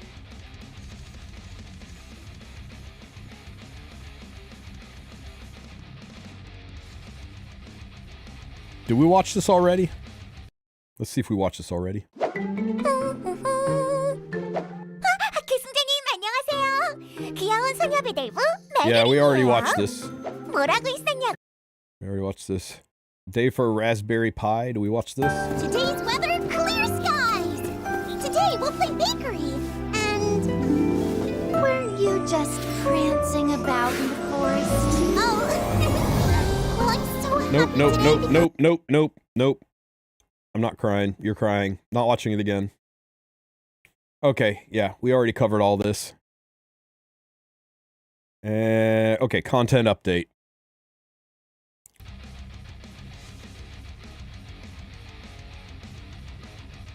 This is the 1-minute summary. We watched that at the beginning. Natalon Theater. Okay, so more Natalon Theater. So we're getting Act 3. They're cranking these out kind of fast. That's nice. And they've already got 4, 5, and 6 scheduled. Those aren't currently in there, right? It only shows 1 and 2. Or am I wrong on that?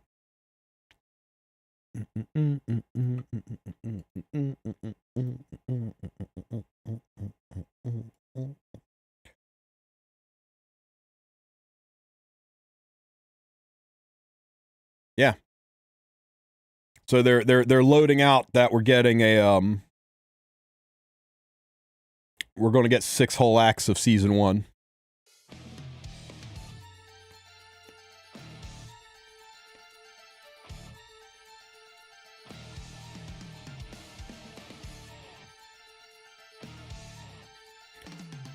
Oh boy, right over top of Thanksgiving weekend for all you people living in the States and even in Canada. That's going to be fun. But I got to get cracking on getting out an Ancient Inheritance guide. Get into a guild. If you are not in a guild that does Ancient Inheritance well, join my server. Check out the recruitment hall. We got a lot of guilds, top 10, top 100, top 200 guilds, newbie guilds, starter guilds, Asian guilds, European guilds. We got guilds on every server of the game to help you get your Ancient Inheritance done. You don't want to be in a garbage can guild that's got players who aren't going to be pushing this, because the rewards from AI are worth doing. And with the strategies I'll lay down, even a weak guild, even a newbie guild should be able to complete this and get all of the rewards, as long as you've got people who are willing to put in the hours. The only thing that stops AI from working for you is your guild is loaded with a bunch of humps who rely on 5 or 6 other people to carry them through the game. Don't be in one of those guilds. If your guild is dying right now, jump in and talk to the recruiters and see if there's a guild that you can merge into and make an uber freaking guild, so you're still hanging with the same people, but you're in a more hype, exciting environment. There's nothing wrong with that, guys. Most people hang out in Discord anyway. You don't need to be in the same don't have the same in-game name tag as long as you're hanging out together. Make this game about you, okay? Don't be so codependent and parasocial that you feel like you're letting your friends down if you aren't there. You know what? Are you going to stop talking to your friends in Discord? You're just going to stop hanging out with them if you join a new guild? I wrestled with leaving my original guild because I got so established in that guild, I became the leader of it. These are people I played the game with since before Epic 7 was a twinkle in Smilegate's eye. I played Brave Exvius with these people. We all came here together, and I eventually decided, you know what? I'm not having as much fun as I would have in a guild where there are people who want to be as active as I want to be. And I joined a guild where there's people who are active as I want to be, and I have never regretted the decision. A couple of people took it hard. A couple of people sent me some nasty DMs, but most were supportive, and I still hang out and talk with those people often. So, yeah. It's a game. You didn't download this game. You didn't push the download button thinking to yourself, hey, here's a great way for me to take time out of my life making sure other people have fun at my own expense. You pulled this game down because you thought this looks fun and like something I'll enjoy playing. So join a guild that makes it fun for you to play, that you'll enjoy playing the game with like-minded people. So just take care of number one. Let me see. I'm assuming everything here is pretty much the same. Okay.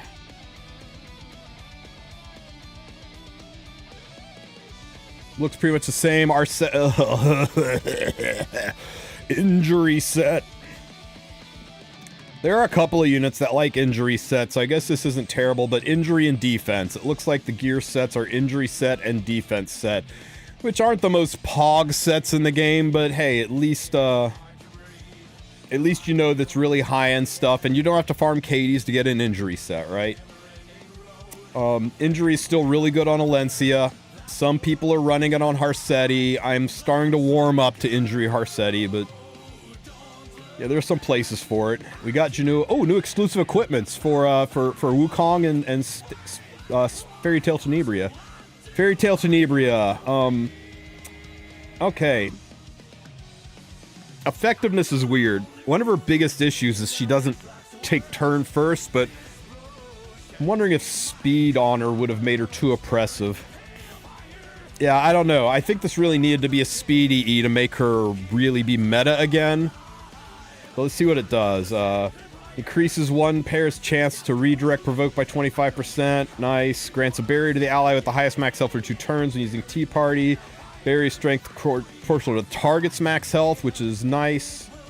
It'll make the highest health person even healthier. And dispels 1 debuff. Okay, so she's... Rira never. So she's got 1 EE, guys. She's got Tea Party number 3. Because her biggest issue right now is that she only strips 1 debuff, and barrier is in front of immunity, and everybody has somebody on their team with protection set. So there's always barrier and immunity in play, which makes her pretty much a useless unit. So with this one, she'll now strip 2 buffs, so she'll get rid of barrier and immunity, so she's now a usable unit. I think if they gave her speed, she might have been too strong. It might have made her too devastating of an opener with a double strip into the redirect provoke and everything. It might have made her like ML Lua kind of strong. But not having the speed, only people who really, really love Fairy Tale Tenebria, I think, are going to build her with the speed necessary to be an opener with this. But it can be done. She at least is very viable now. Yeah, and I'm not trying to thumb my nose at 16% effectiveness. I'm just saying more speed is her bigger issue, and the double buffs were her bigger issue. They took care of one, but they didn't really do anything for the other, so they kind of half-solved her. We'll have to see. Hey, Mario! Thank you for the sub, buddy. I appreciate it. 3 months, my friend. Man, that's a tier 3 sub, Mario. Hell yeah. You rock, buddy. Thank you so much. Hot damn. I love me some tier 3s. This is good. This is good. I don't know if it's going to change her overall usability. I think the people that are using her are going to be way more effective with her. But I don't think without the speed, people are going to, oops. I think without the speed, I'm not sure if this is going to make her meta. All right. Immortal Wukong. Critical hit chance. Okay, so that's huge, right? Getting cut off, but I assume that's 12%. Getting 12% more crit chance into the kit just makes him way, way, way easier to build. Swing 1. Attacks all enemies, even when counterattacking.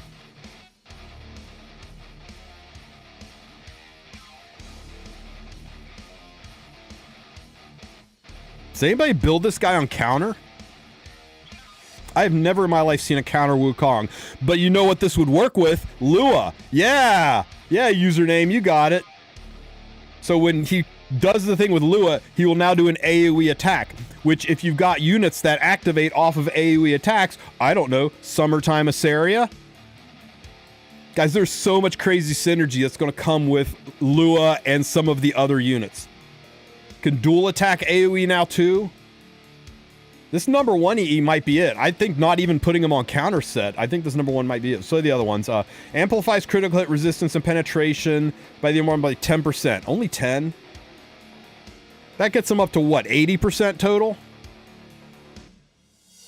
It'd have been nice if they would have taken him to 100, right? Made it reliable. Made it so you don't have to worry about getting 30%. But 10 still gets him up to 80% crit resist and pen resist.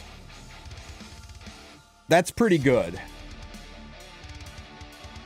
And increased damage dealt by fighter's strike. That's his S3. So his S3 will do 20% more damage. I mean, that's significant damage, but you don't use his S3 very often. All these are really good. It's not like Tenebria, who has 1 EE, right? Nobody's ever going to get these other 2 EEs. They're only ever going to get this number 3 EE. But Wukong, I think it just depends how you build them and where you use them. And with the extra crit chance, you'll be able to build a lot more stats on them, which is important because most people run Wukong on lifesteal, and lifesteal doesn't give you any stats. So getting immediately an additional, what, 18 to 20% extra gear score into your kit to put into other stats is freaking huge. This critical hit chance is huge. This and his synergy with Lua might bring him back. And you know what? He's a green unit too. He's a green unit. So you can run him with small Senya. Right? You don't have to worry about his health that much because you got Senya pumping health into him. And then he gets to take turns. And then he gets to do his S1 attack. And then he gets to activate your Summertime Asaria. And man, the chefs are going to be cooking so hard with these units. I like a lot of this. I think Wukong might actually be a thing. Don't call her small Senya, but she's Senya, and she's small. Fine, child Senya. That's somehow better. Powder of Knowledge. Okay, show me something good in Powder of Knowledge shop. Hey, Bloodstone. For those of you who see a PvE guide and it says use Bloodstone and you're like, I don't have Bloodstone, now's your chance. Bloodstone on the cheap for 180. This artifact cannot be gotten from any banner. This artifact doesn't exist. It's an orphaned artifact. It's semi-limited because it's orphaned. So if you want Bloodstone on your account, and I recommend everybody have at least 1 plus 15 Bloodstone on their account for when the PvE needs arise, it turns any ranger on your team into a Soul Weaver. If you don't have this one, consider picking it up. It's worth the 180 powder. Knowledge Seed is absolute garbage. Sigurd's Scythe is a very, very good artifact. If you are starved on powder, I would save the powder to get Senya's artifact before I would get Sigurd's Scythe. I would probably get Bloodstone before I'd get Sigurd's Scythe. I'd probably get Bloodstone before I would get Senya's artifact because it's so important to newer players, and if you're early enough in the game that you don't have Bloodstone yet, you're probably not going to get a huge amount of impact out of Senya's Arty, but remember, it is limited. So if you don't get Senya's Arty, you probably have to wait 9 to 10 months before you can get it again. Rise of the Monarch. I know I've seen a lot of people running this on Ilanov. It's not that important for her. It's nice, but don't worry about too much. Balthus, Sasha, Elia, Vile, none of these are critical, and you'll get them just normal farming anyway. So if you are swimming in powder, pick yourself up a Bloodstone, and consider picking yourself up a Scythe, but don't get Scythe if it means you don't have enough powder left over to get Senya's artifact. Make sure you hold back enough to pull Senya's artifact in case you're terribly unlucky. You can also wait, and once you're done pulling on Senya's banner, maybe you luck sack, right? Maybe you get like 3 artifacts in your first 10 full, and you're good, and you don't need to buy the artifact. That's great. You do you, but This will be around until January 9th, so don't feel like you're in a serious hurry to get any of these, unless you're just being blocked on content by this.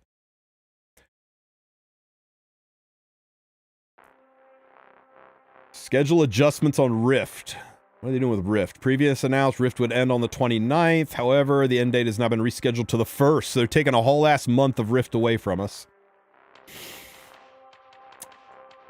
I wonder why. Any guesses as to why we're ending Rift a month early? Is it because they want to give us a month of downtime with no Rift preseason? And that new Rift will start the 29th? Or... It's weird that they move a schedule up. Usually it's like, crap's not ready, so we're pushing it back. It's weird that they move it up. Yeah, maybe they got Ice Rift done sooner than expected, or maybe it's that this is when Ice Rift will start and there'll be a month of downtime like we had last time. Last time we had a month of downtime between Fire Rift and Earth Rift. We'll see.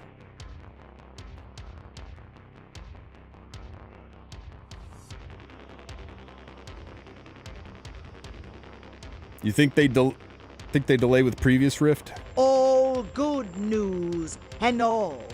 But does this mean no new collab this year, cause Senya event is gonna run till New Year? The only collab we got was Overlord, and that's it. Yeah, I don't know. I'm gonna have to send my tinfoil hat off to the shop, guys. It's looking pretty bleak for a collab this year. It really is. Other improvements and adjustments. Skill feature previews been improved to display triggered skills certain heroes have. Effective skills, festive video. Okay, great. The hero recommendation tags for December have been updated. Tooltip format displaying 2 more stat changes has been adjusted.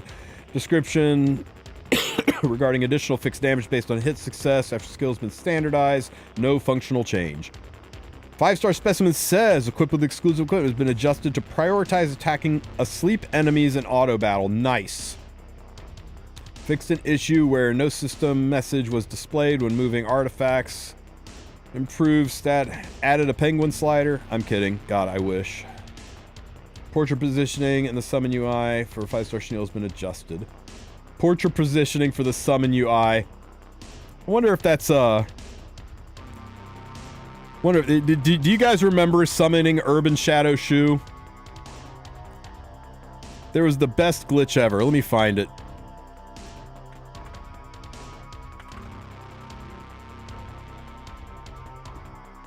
That's what my summon looked like for Urban Shadow Shu. I was like, look, I summoned 2 shoes. So yeah, sometimes that positioning gets off a little bit, and I guess there was something wrong with where Chenille was positioning when he was summoned, so they fixed it. Okay, wow. So that was a lot of yapping, right? We've been talking for almost 2 hours about everything that's changed here, but what content are we really getting? After the update is over, we're going to see a significantly stronger Lua, and we're going to find out if the guy in Stove was really brilliant or really off base. We're going to get some new EEs, which could greatly impact the way that Wukong and maybe Fairy Tail Tenebria are used. We're going to get more ML Theater to do, so that's kind of nice. Additional ML Theater. A Janua banner will be out to bait newer players out of their bookmarks, because Janua is at the top of just about every tier list. Anything else? I think that's really about it for content-wise. And then on Monday, Ancient Inheritance will start, so just right after the weekend's over, we'll have Ancient Inheritance, which is a whole ass pile of content, so gotta get your guilds organized for that. And then December 12th is when everything goes crazy, when Child Senya drops and redefines the meta. And well, I think the Senya side event, Romdeo, I think the Senya side event is going to be coming out on the 12th as well. And though it's not been announced, we are supposed to get a balance patch announcement either this Friday or next Friday. It should be this Friday. They've delayed it by a week before, but that usually has to do with World Cup. So we should be back on an 8-week rotation. So we should be seeing a patch announcement on Friday. So maybe by Friday we know what units are going to be getting patched. They teased Dark Shuri. They didn't just tease Dark Shuri. They specifically said that Dark Shuri is going to be out with the next ML rotation, right? Once Lua's gone, Dark Shuri, and then it was like Last Rider Krau and 3 has-beens running with Last Rider Krau. We'll know what Shuri's... Show me the AI units being from small to strongest AI Wulf.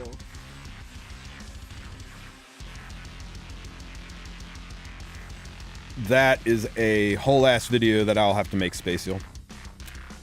But yeah, they haven't released Shuri's kit yet, but we'll know Shuri's kit because it'll get data mined. I know there was leaks on Shuri's kit. I guess we get to see if those leaks were legit or if Smogate tweaked or changed of them. So Light Rose has been shelved. It kind of looks like it. It looks like she might be getting the Breenus treatment, because we've moved pretty far from her story, so it's a little weird to release her now. Is Last Rider good for new players? Last Rider is a good unit in general. He is more of a mid-late game unit, but new players could still use him. I would recommend that you do not pull for Last Rider Krau until you see what the new ML looks like. If the new ML is like, you know, Luna or Landion release, or, you know, that level of good, you're going to feel bad about going deep into Last Rider Krau with the new unit. So you'll have the LRK Shuri banner up for 3 whole ass weeks, and you'll know who the next ML5 is going to be, usually halfway through week number 2. So wait and see. Unless you just love Last Rider Krau. I mean, who needs horse when you've got horsepower, right? If you like Last Rider Krau, he's a fantastic knight. He's very strong in the game. If you check Arena, he is on almost every single defense. And for good reason. Very, very strong unit. Is it worth trying to pull for ML Lua now?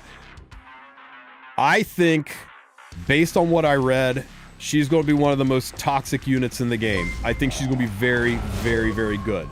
But I have also been very, very wrong before. The guy in Stove that I made fun of, he might have a field day ripping me a new one if I'm very, very wrong about this and he was right. And you know what? If that happens, I can take it. I got broad shoulders. I've been wrong before, just ask my wife. But if the way I'm reading it pans out into reality, I think she's going to be crazy strong, and you definitely would want to pull her. But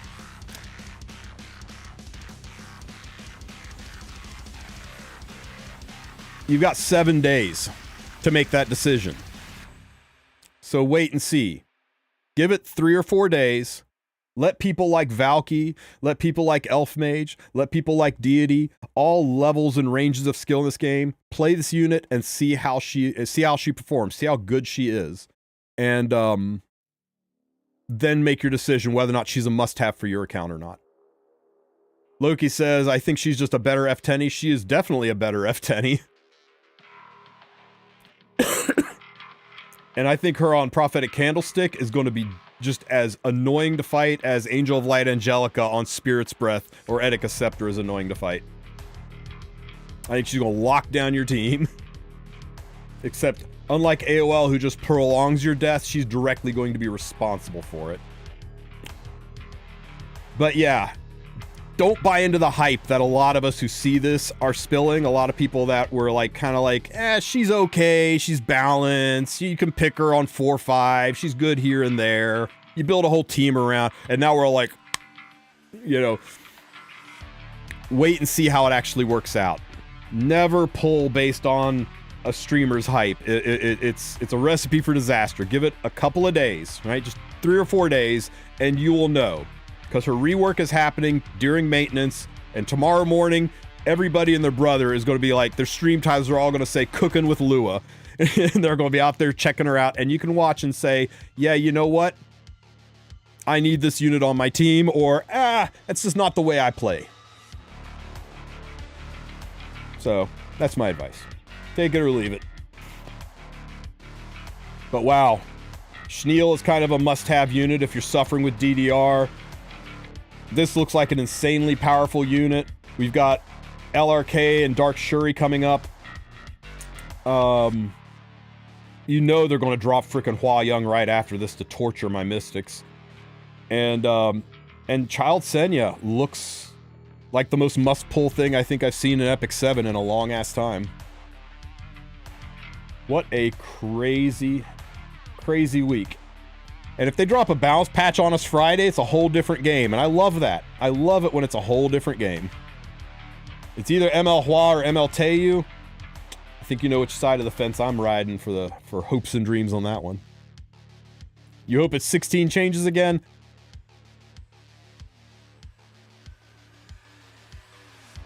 I hope it's more than just 1 or 2 pull my finger changes. I don't necessarily need 16, but I want it to feel impactful.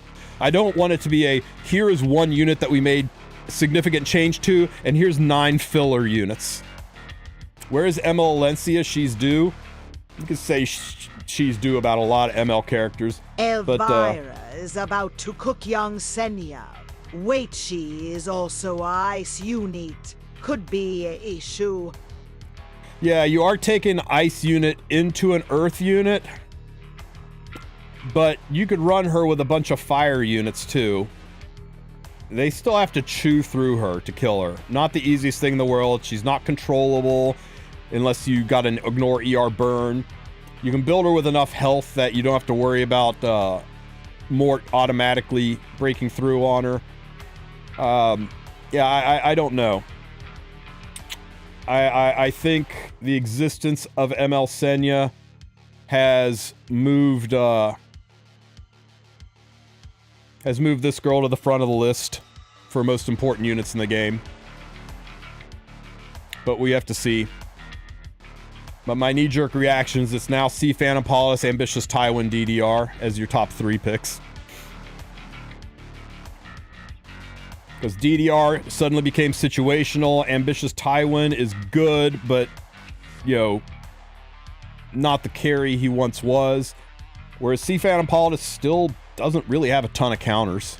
Her resource reduction is just so crazy against these giga top-tier meta resource-dependent units.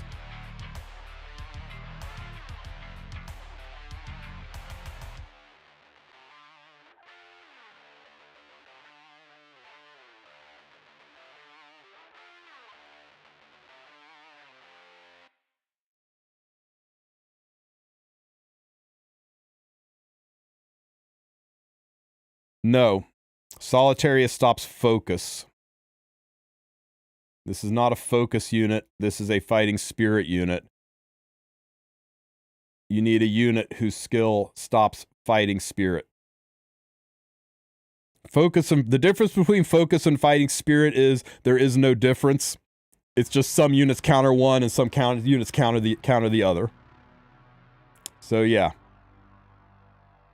They're basically they made a skill and then they released unit that counters that skill, and then they realized, crap, we can't release any more units that use that skill, so they had to come up with the exact same skill and give it a different name so that unit stop countering that skill. So now you'll find some will stop focus, some will stop fighting spirit, but C. Phantom Paulus, what makes her so good is it's just resources gained. When they're talking about resources, they're talking about focus and they're talking about fighting spirit. So she actually impacts both of them. So she cuts the amount of focus and fighting spirit you get in half, which ruins the whole, when they're at max focus at the start of the fight, they do things. They will not be at max focus at the start of the fight. They will not be at max fighting spirit at the start of the fight. And that's, this skill right here is like 80% of the reason C. Phantom Poly is top tier.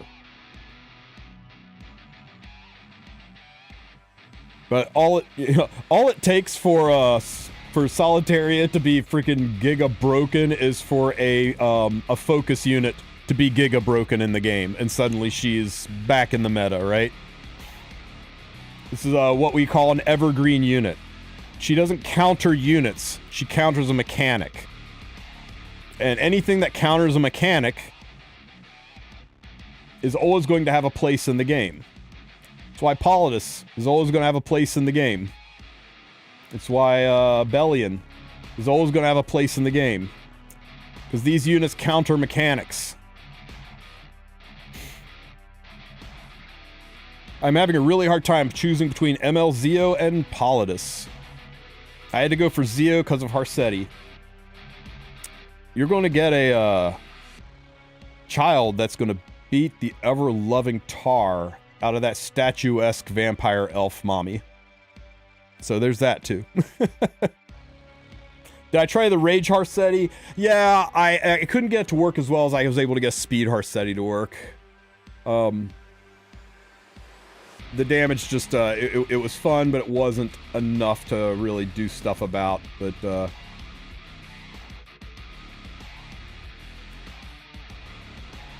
it was kind of fun doing this team.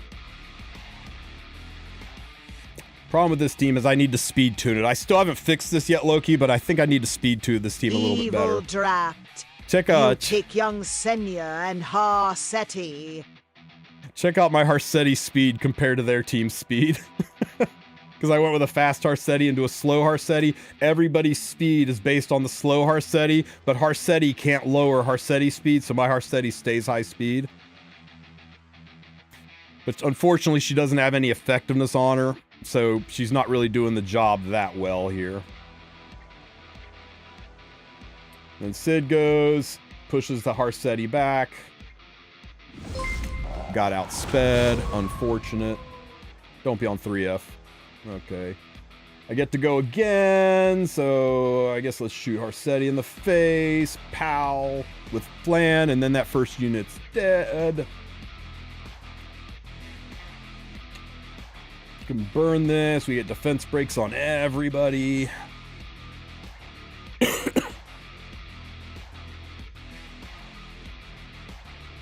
Ow. Stupid Mort.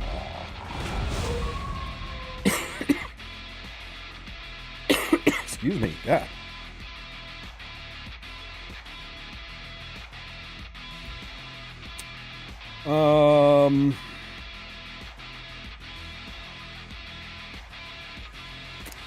Shit.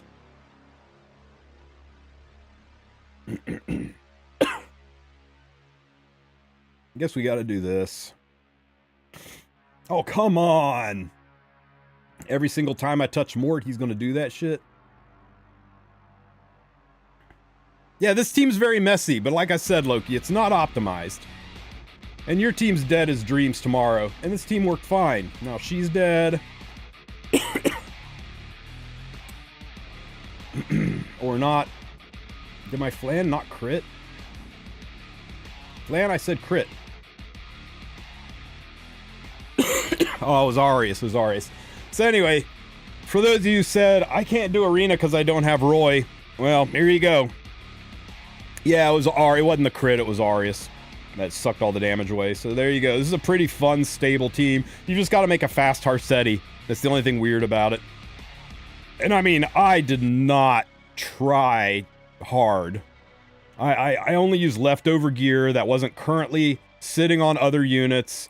So she's got no real effectiveness. She's not really that fast. I could do this. I could probably get 290 and 100 on the effectiveness. I think it'd be a little better. I didn't give her very much health at all, so she's not doing much damage. This is not the best artifact for the way I'm playing her. There's things I could have done better with this, right? But I just wanted to try it out to see how Speed Harsetti worked against regular Harsetti, and it actually worked pretty fucking amazing. But I don't know. I might try to build some new teams. Loki had some really cool, interesting teams. And it's nice to find solutions to the Harsetti meta that are, not just using Zeo. See those Elenas? My team destroys those. Yeah, I know you're very, very proud of your Urvalin team, right? It was Urvalin you were using. What counters Harsetti? Child Senya.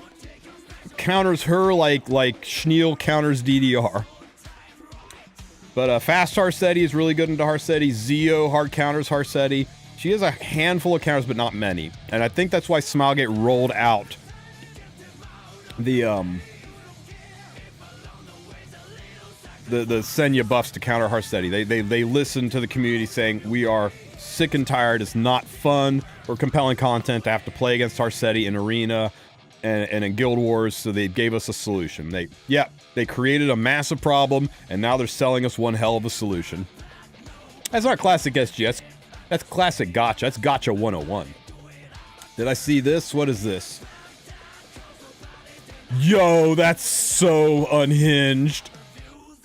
Oh my god. That's diabolical.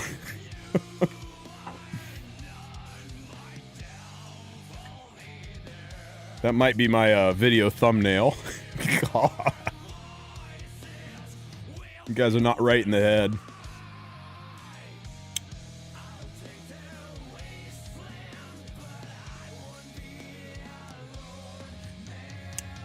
Ah, dad jokes.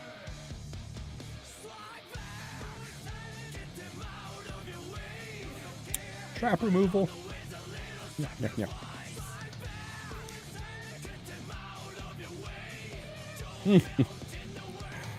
Oh wow, guys. I'm really looking forward to this. We're going to get a lot of stuff that lets us cook. Oh, somebody asked when Ancient Inheritance was starting. It should start Monday. Monday when your Guild War starts, unless you are on the Asia or JP servers, in which case Senya's it'll start 24 hours or 12 hours earlier. Oh, Senya, can't you see? You're not the girl for me. It might be wrong, but I might be in love with Senya's mom. Senya's mom's got it going on.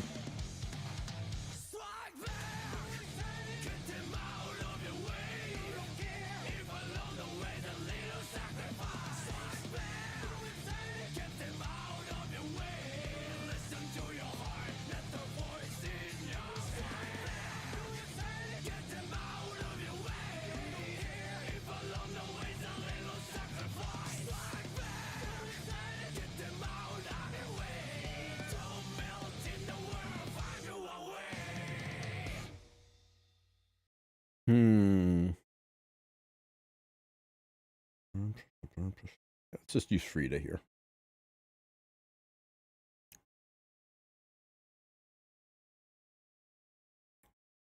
I need everybody to immediately click on this gear cog, click on customer support, send in feedback, and tell them we as a community have decided the next unit needs to be Senya's mom, and hit submit. I'm not often a fan of brigading, but I think this is something the community deserves. Reminder to not put your young Senya on Rift. They're no FS. They're Soul Heaver issue with Wukong solo. Oh yeah, she's a Soul Weaver, and you can't run Soul Weavers for Wukong solo. Let me see. Top team.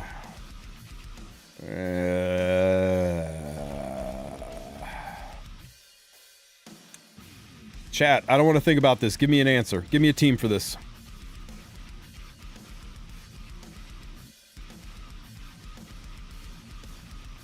What does Senya's mom look like while chat's cooking up a team?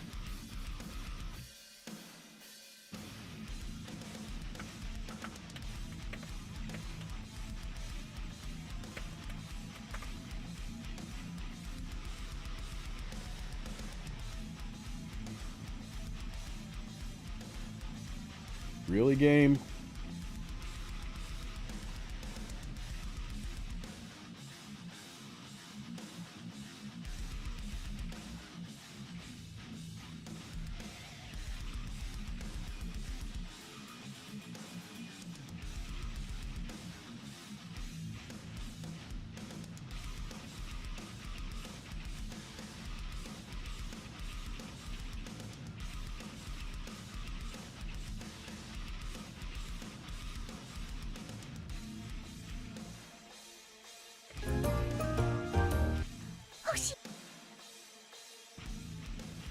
I thought it was in here somewhere. I mean, that's her right there. Ah, thank you. Senya's mom.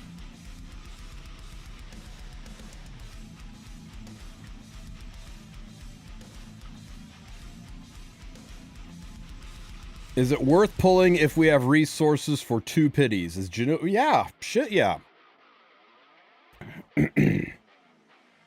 Yeah, if you got enough for 2 and there's a meta unit on banner, go for it. Let's see. She'll go push back. This team won't work. We'll go push back. Tywin. We want your videos. Can you do me on Rift soon? Tito, if you need help with Rift, shoot me a DM in Discord. I'll try to help you put together a team. But there's a link to the Discord. But I do not have time on stream. I'm going to do this. I'm going to do this Guild War fight, and then I'm going to go wrap it up, publish a video, and then finish work. Because we're going to be streaming again tonight, it looks like, for maintenance. When is the nearest patch? Theoretically, it should be this Friday.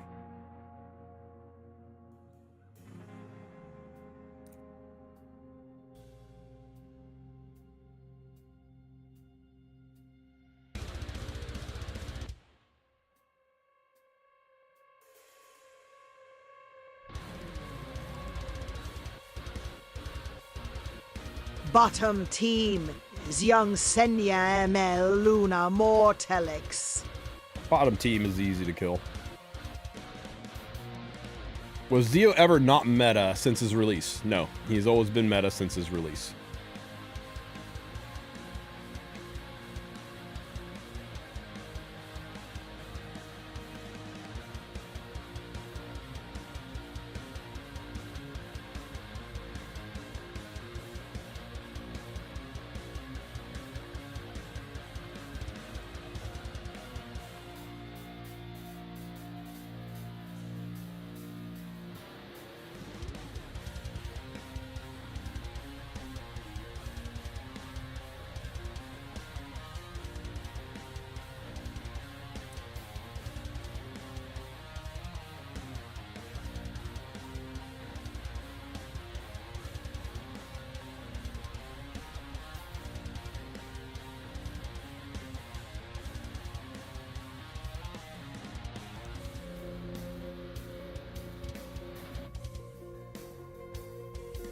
Oh shit.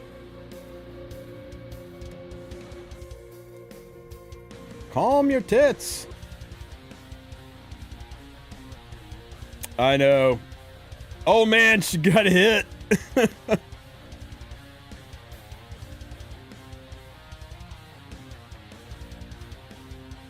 Brutality. I didn't get to touch a button. Oh yeah, DJ Bassar would have been brilliant. Ah well.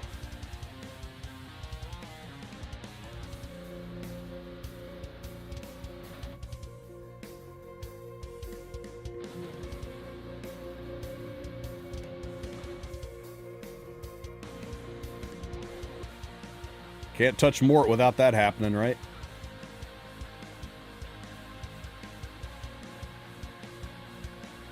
Do characters get nerfed sometime? Very, very rarely, Diablo. Epic 7 really likes the model of creating a problem and selling the solution. And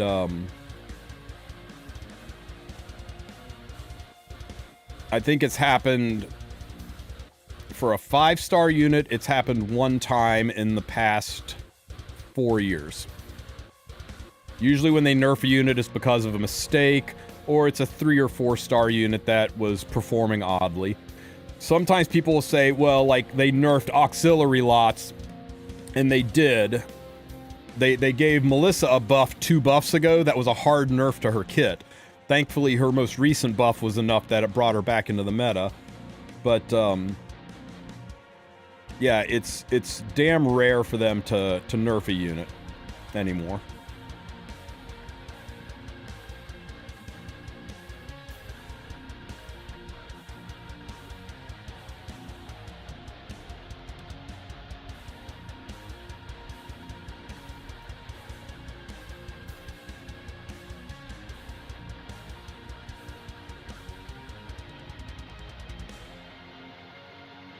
Yeah, only Hua Young was directly nerfed, like as in like removed from the game kind of nerfed.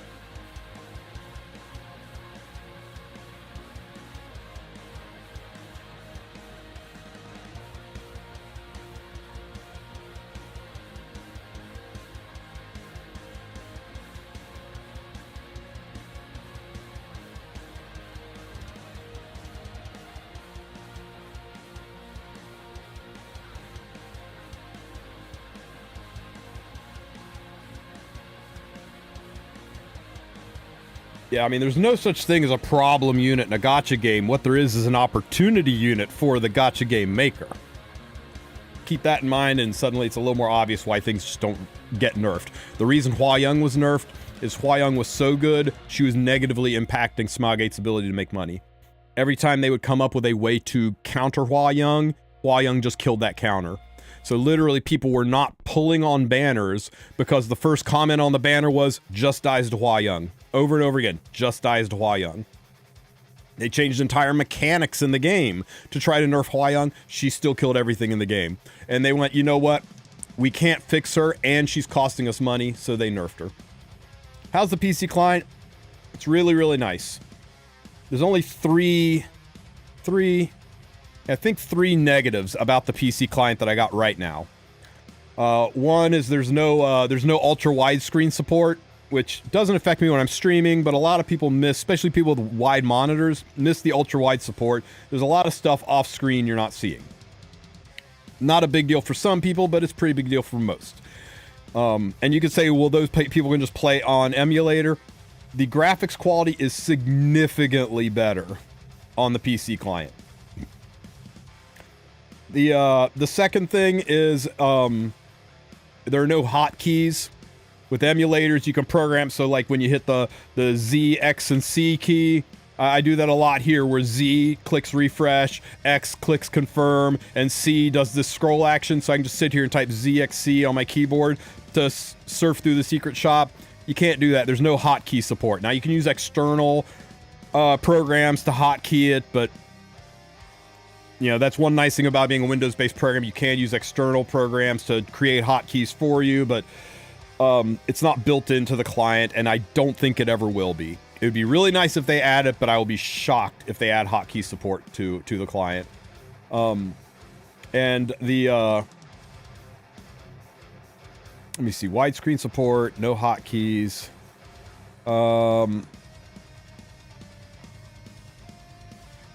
There's a minor thing about there's no place to enter coupon codes down here. You'll notice the coupon code section and the ads section is missing. I think they're going to try to add the coupon code thing in later so that we have a way to redeem codes in game. But there's no ads. And the reason there's no ads is the ad thing is something that Apple does and something Google does. So that's why ads exist when you're on your iPhone or on your Android, or when you're on an emulator emulating an Android. It ties into Apple's ad campaign or Google's ad campaign. Smilegate does not have an ad campaign. So there's not now, nor will there ever be ads on the PC client unless Smilegate makes some kind of weird arrangement with the ads. The ad givers, you'll still have to use your device, your phone, or an emulator if you want to get your daily ads.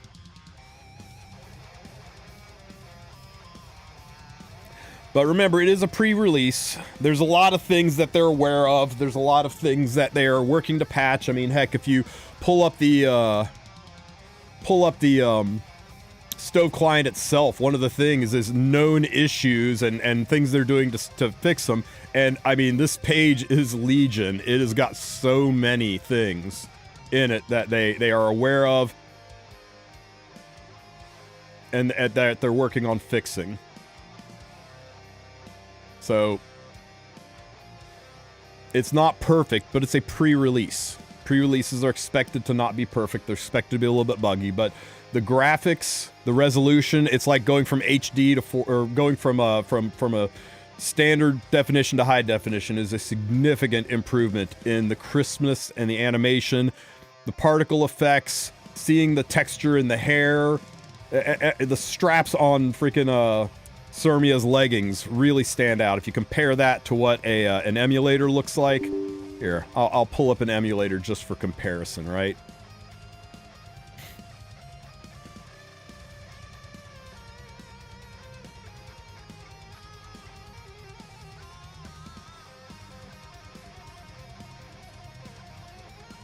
So probably have to update.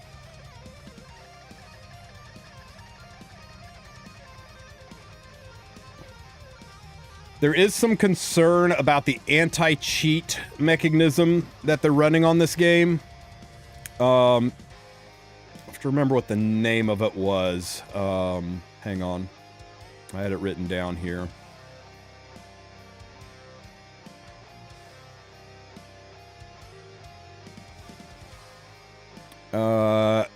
Well, they're using the Welbia anti-cheat built into it, and we aren't quite sure what level of access the anti-cheat has to your game, or to your PC. If it's got kernel level access, that may be a deal breaker for some people who feel like that's an invasion of privacy, but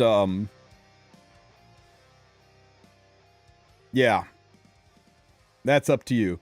So this is what ultra widescreen looks like, and notice how much more of the room I'm able to see, all the way over to this deer head on the wall, which you can barely see the edge of here, the double doors and pillar on this side. There's a lot of stuff that's off the screen that you miss in every aspect of the game if you aren't running an ultra wide. So this is an issue for some people. Having hotkeys so you can just press the keyboard, press keyboard buttons to do things like cycle secret shop. There's Z. I guess I don't. Oh, I have it set for widescreen. And there's C for my scroll. So there's a thing. But look at the difference in. Damn it. Look at the difference in the Semias. The crispness of the animation. How sharp in resolution the details are. The woodwork on the table, the hair. If you don't see a difference, that's fine, but I see a difference. So that may be a thing for people. I think the lobby looks really, really good now. Better than it did before. Why don't they have lobby skins? They do. They just usually only whip them out for the holidays. We've always talked about how they should add lobby animations. Can you log into multiple accounts at once? No, like if I go over here and click, it's going to log me out and say that, hey, you've logged in somewhere else, right? Oh my god, I gotta do something. Pings the server. Hang on, unequip. There we go. Disconnected from the server, turning to tile screen. So yeah, it kicks you out once you log into another aspect of the game, of course. You can't be logged into the same account with two separate devices.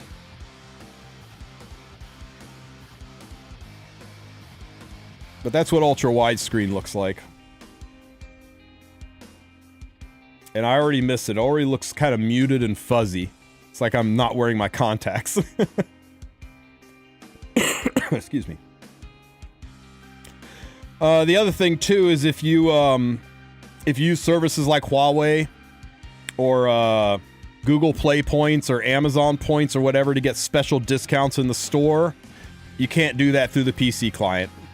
You've got to use an emulator to use that stuff. So I still do keep my emulator around to be able to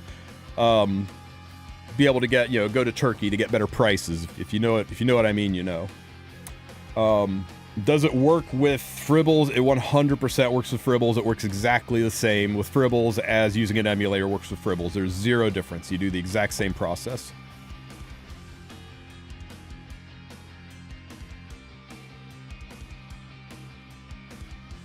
Yeah, you've got to weigh the convenience of hotkeys and your love of widescreen versus the higher quality and loss of hotkeys. And I think it just depends what you're doing in the game.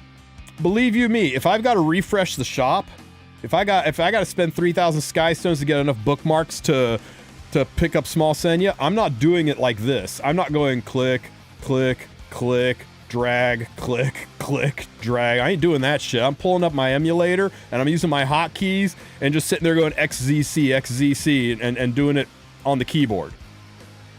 They come out with a pack that is good enough that it makes me want to spend in this game, and it costs $100.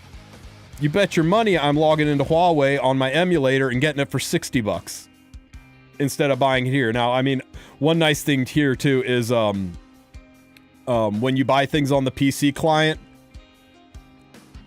make sure I don't get doxxed here.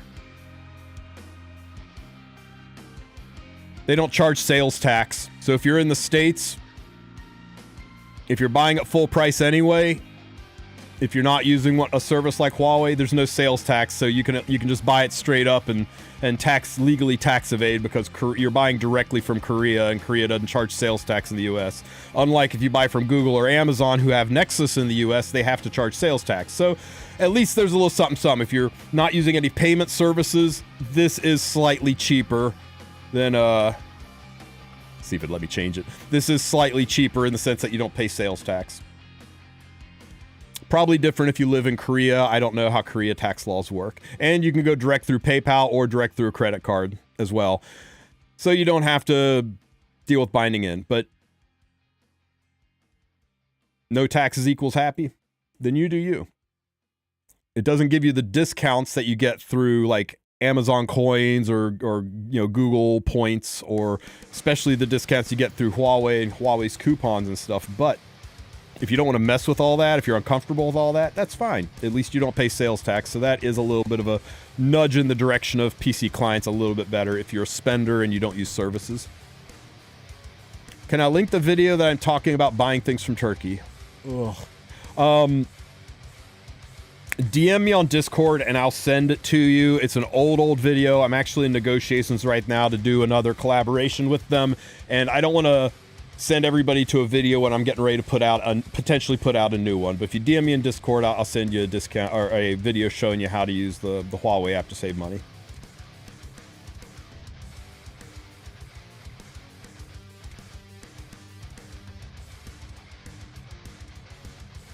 Oh, hey, I told you yesterday that Senya would throw cookies at Harsetti. Looks like I was almost spot on. I didn't believe you, Mimic. I remember you saying that, and I was like, there's no way. There's no way they'll counter Harsetti this early. She's not been around long enough to warrant having a counter. It takes them months to develop a unit. There's no way that they'll make her kit counter something that's so recent. Holy shit, was I wrong. It varies. I haven't checked the value of the Japanese yen recently, Francis. There was a little while where Turkey climbed above it, but then PayPal changed the kickback they were giving if you used PayPal in Japan. The bottom line is Japan uses PayPal, and Turkey, you got to use a credit card. So that alone makes the decision for a lot of people, but they're real close. You're talking like it'll be $69 from one and $67.50 from the other. It's not that big of a difference, but it all fluctuates depending on the power of the yen right now.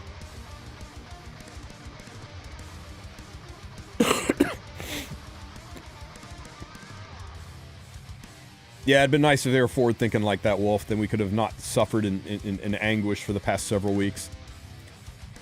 Yeah, she doesn't just spill bread. She accidentally spills bread in order to attack. I still can't get over that line. Accidentally spills bread to attack the enemies. Like, man, tell me you're staying up way too late working on these things.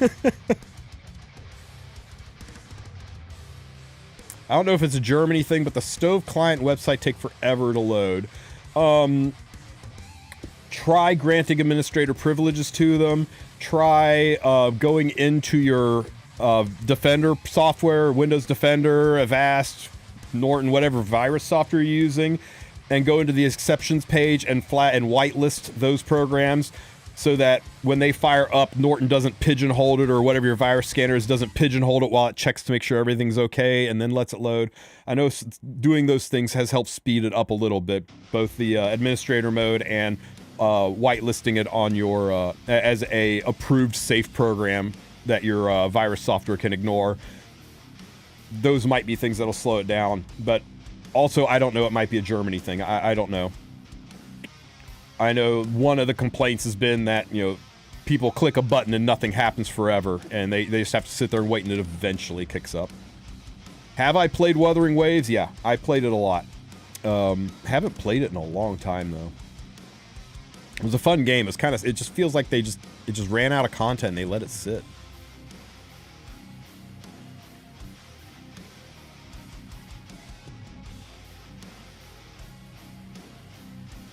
The new Wuthering Waves unit, though, the bondage girl turns into a redhead. Oh my god, she looks good. Yeah, yeah.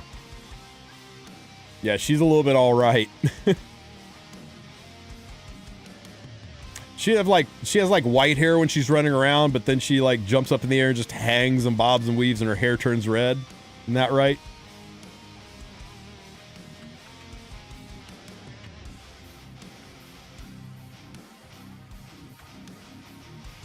Yeah, that's her.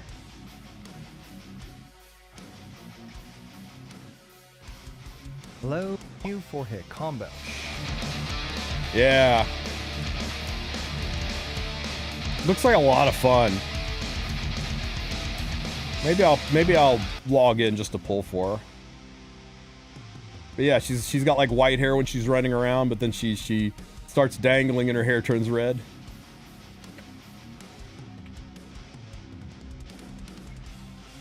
Hey Akira, thank you for the sub, buddy. Appreciate the prime. Does the PC client also hang after arena match before victory loss screen? Happens to me in emulator phone. Let's go see.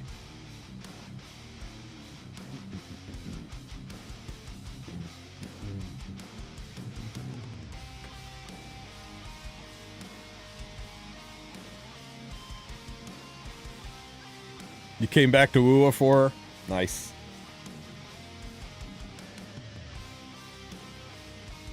ER check.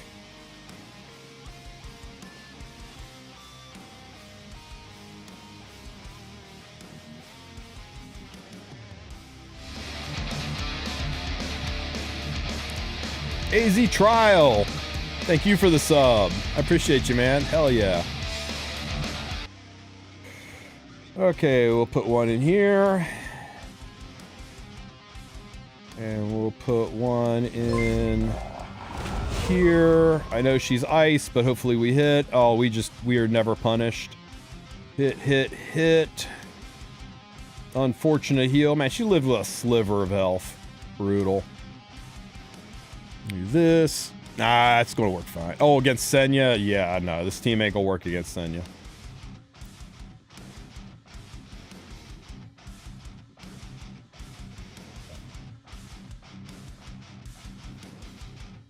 Goodbye, everybody. Time to change you. I don't want to play her Valen. Pop. Let's see. Victory screen. I win. I get points. Nah. Butter smooth, man. Butter smooth.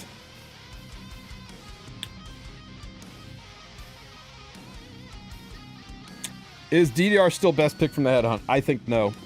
I think with what we have seen right now, it's C Phantom Polity is your top pick.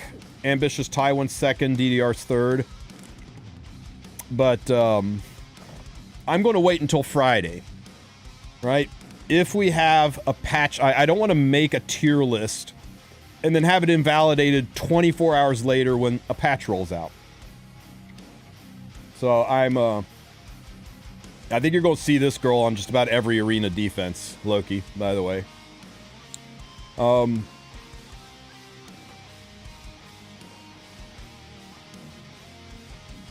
I think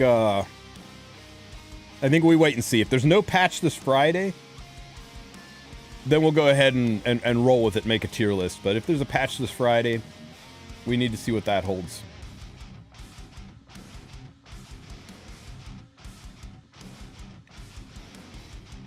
J-Rock, I played Final Fantasy Brave Exvius. I actually made guides there too.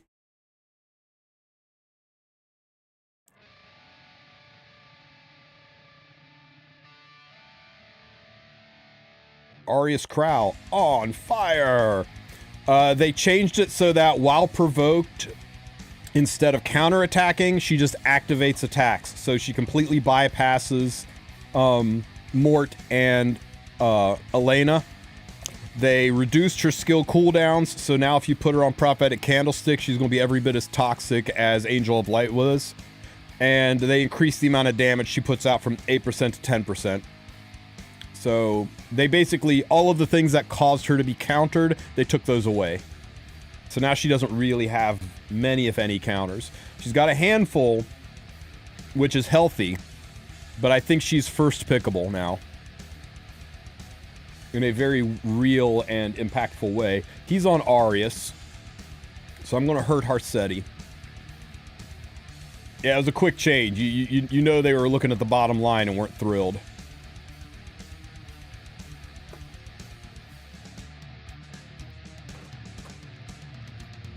Slap, slap, slap.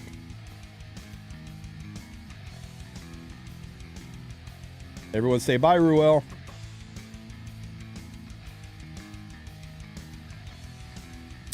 Yeah, Brave X just had a real good run. It was crazy long in the tooth. Blood Moon Haze still over C Poly. I think C Poly's #1 pick now. I'm not going to do this today, guys. I'm not going to do this today, but if I was going to do it, and if I was going to make the whole ass thing,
but no. Used to be good. Still not S tier. Not S tier.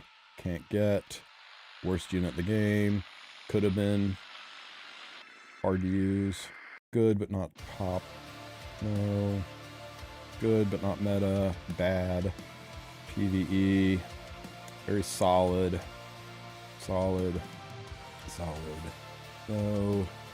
Incredibly good, top of A tier, maybe. I think it would look something like this. Although she's too situational, guys. She's not S tier. There we go. I think this is it. Did I miss Bryce Area? I missed Bryce Area. Where'd Bryce Area go? Bry, where are you? Back up there, Bry. There we go. Sorry. There you go. I would have to really think about these last three, guys. I would really have to think about... I think I really have to think about these last four in general, but the top... those are definitely my top three. But this could all change. This can all change. We don't know what's coming Friday. And I don't want to be the guy that just makes a tier list every 5 minutes. How does Senya counter Harsetti beside cleanse? Okay. When the enemy's attacked, she gets to go first. Right? She self-cleanses herself, then she gets to go first. Then she uses her S3, and her S3 cleanses the whole team, and CR pushes the whole team up. so that everybody on the team gets to go before Harsetti goes. And she gives a massive 20 to 30% multiplier to the front row's health, depending on her artifact. And when the front row enemy hits, she does accelerated HP damage because the front row gets a permanent buff if the front row's green. You know who's green and has really high health? I don't think you can play Harsetti into Senya. You just basically let your entire team. What was the biggest issue with Harsetti, right? It was RNG. You never knew who was going to go first. You were always hoping the turn order was favorable to your rotate. Well, now your entire team gets to go first now. And that's a real brief, abridged version of Senya's kit. She is crazy good. She removes Harsetti as effectively as Schneel removes DDR. She is a hard counter to that unit. There's something coming Friday. Friday will be 8 weeks from the last balance patch, right? The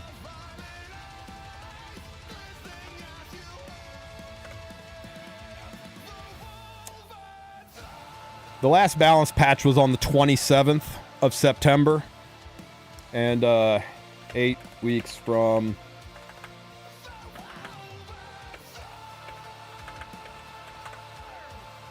is this Friday, right? Typically, balance patch adjustment announcements come out in 8-week rotations. So, Smilegate has been known to fuck with the rotation. I mean, where I come from, you don't ever fuck with the rotation, right? But they have been known to fuck with the rotation. So there's no guarantee that there will be a balance patch on Friday, but all signs point towards there being a balance patch on the 21st. Not the actual patch going into effect, but the announcement of the planned balance patch that will go into effect 4 weeks later. So that's why I'm encouraging people to not lock in and pull their units. But if they don't announce that a bounce patch is coming within the next 24 hours, then it's likely gotten delayed. And then you just have to make a decision if you're going to give it a little bit longer, or if you're going to, or if you're just going to go ahead and lock in your 5-star and roll the dice that the next bounce patch isn't that good.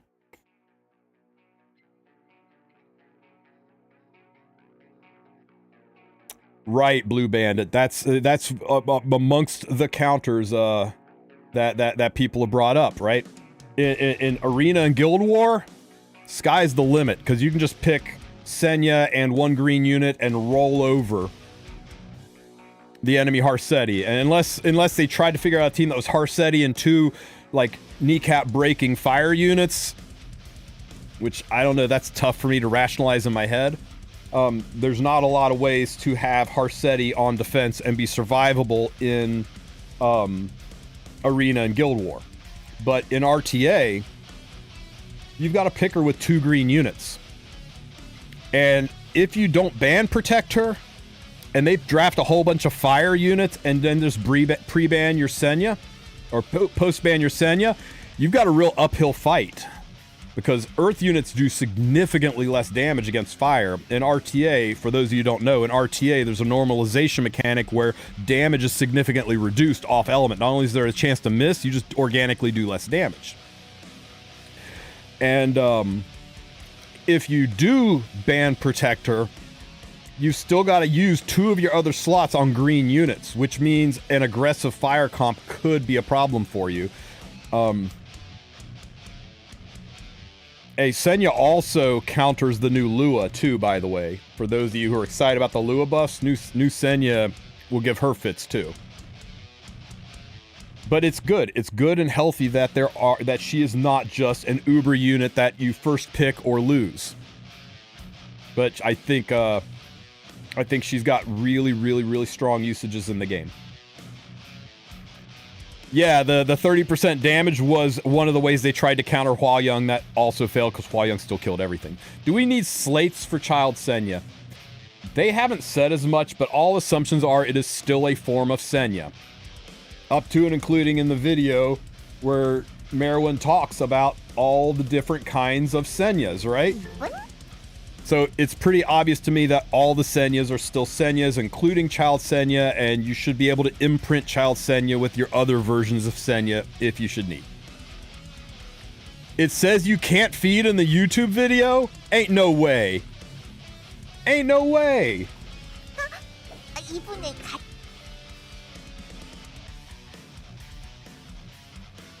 Wow. Dick move, Smilegate. Dick move.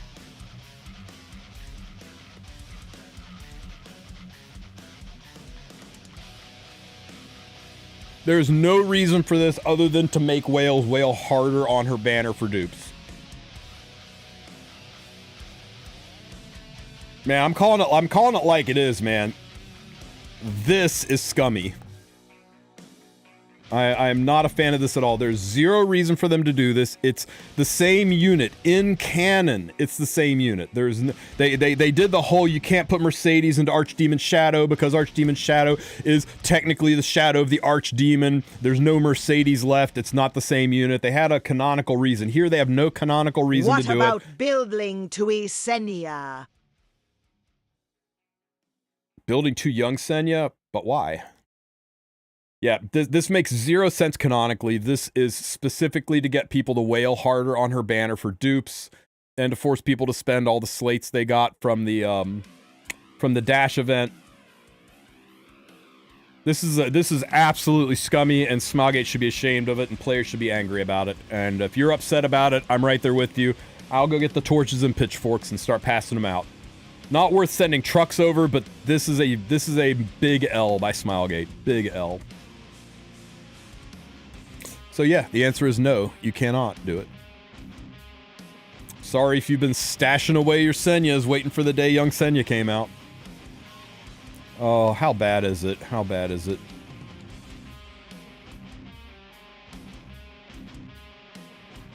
I got plenty of Morts laying around, but no Senyas.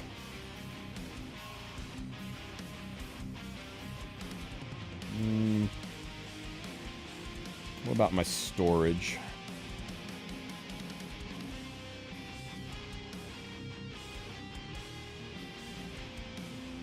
Nope, didn't impact me. Oh, man. What am I waiting on? Dark Mork? Of course I'm waiting on Dark Mork. That's hard to say. Dark Mort. Pirate Captain Samurai Mort. That's what we all need. I still don't understand how Dragon King Sharoon is bad. Dragon King Sharoon's not bad. She just is there to counter DDR, and Schneel is better at countering DDR. I think it's Astromancer Elaine is not bad. It's just that Mort exists. It's not that Dragon King Sharoon is bad. It's that Schneel exists. Right? She's still really good at her job, and she does things that Schneel doesn't do. Just like Astromancer Elena does things that Mort doesn't do, right? Maybe. One or two things. She wears Ranger artifacts, that's a thing. But her usage plummeted with the advent of Schneel being a more accessible unit.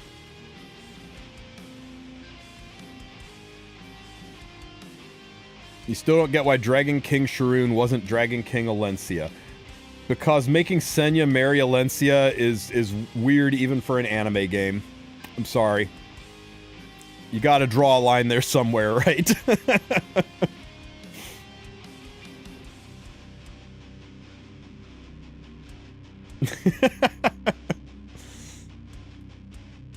Hey Tristen, new player here. Dumb question about the side stories. I've got Janua's open right now, and we all have Schneel, but I'm wondering if I'm supposed to full buy out the exchange shop.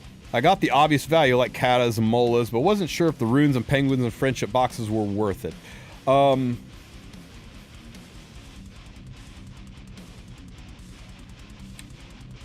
The value in the exchange shop is going to change based on your different point in the game. For me, the catalysts and the spirit blooms have zero value because I've got so damn many of the catalysts, not those catalysts, but I have I got almost 100k AP, and I've got almost an endless amount of cata boxes, so I don't buy these anymore. And you'll eventually get to a point where you can kind of skip these because you don't need to. And Spirit Blooms, I farm side story enough where I got 519 of these. I don't need one more. All right, I don't need to go to 520. Runes will be the same way. You'll eventually, especially during buff events, will farm enough runes that you're pretty good for any specialty change or unit that rolls along, and you can stop buying these.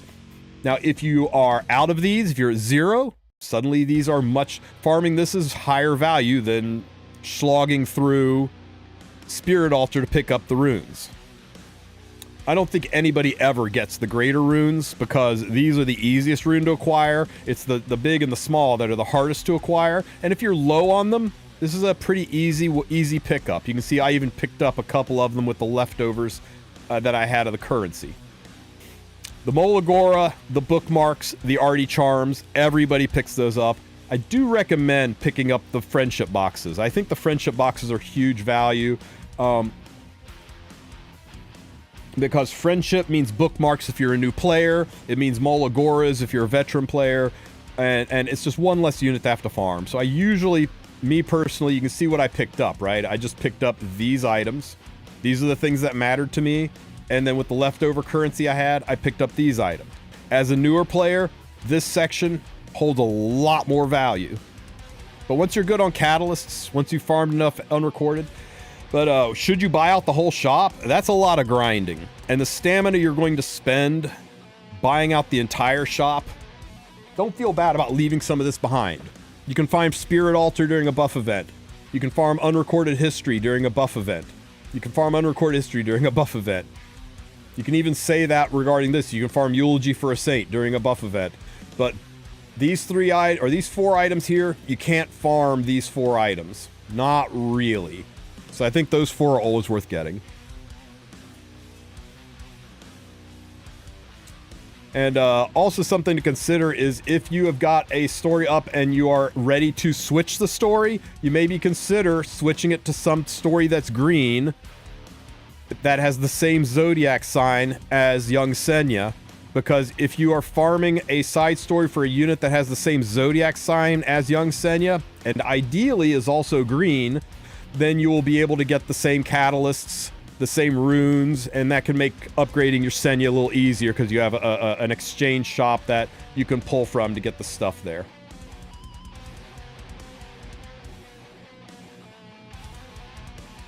So the short answer is no. Don't have to buy everything. Just buy what you need. Buy what you're weak on your account, then switch the story. There are dozens and dozens and dozens of stories, and they reset often enough that you'll be, by the time you finish the last one, all the other ones are going to be open again. You can go back and do it again. Just heard me called young Senya was so uninspiring. I mean, what'd you want, like accidentally spills bread Senya?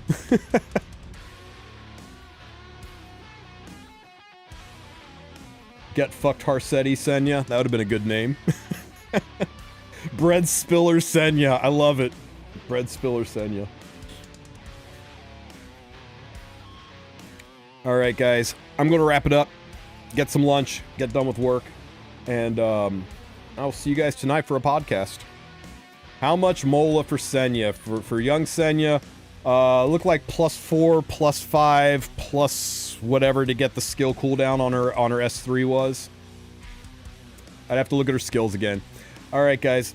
I'll catch you later. Let's find some place to drop you guys off.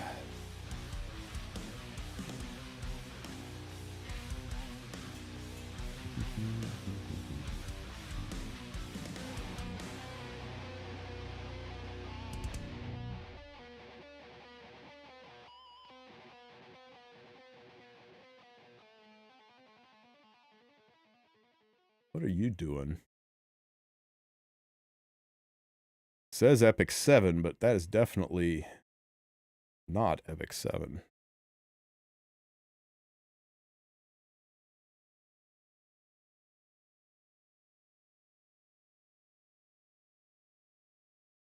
I'm going to send you over to Elf Mage. Ask him what he thinks about Lua. If he thinks this guy is being absolutely crazy. Because, man, I think Lua is going to be a monster. All right, guys. Thanks for the subs. Thanks for being here and all the support. Tune in tonight for the podcast right after maintenance. I will catch you guys next time.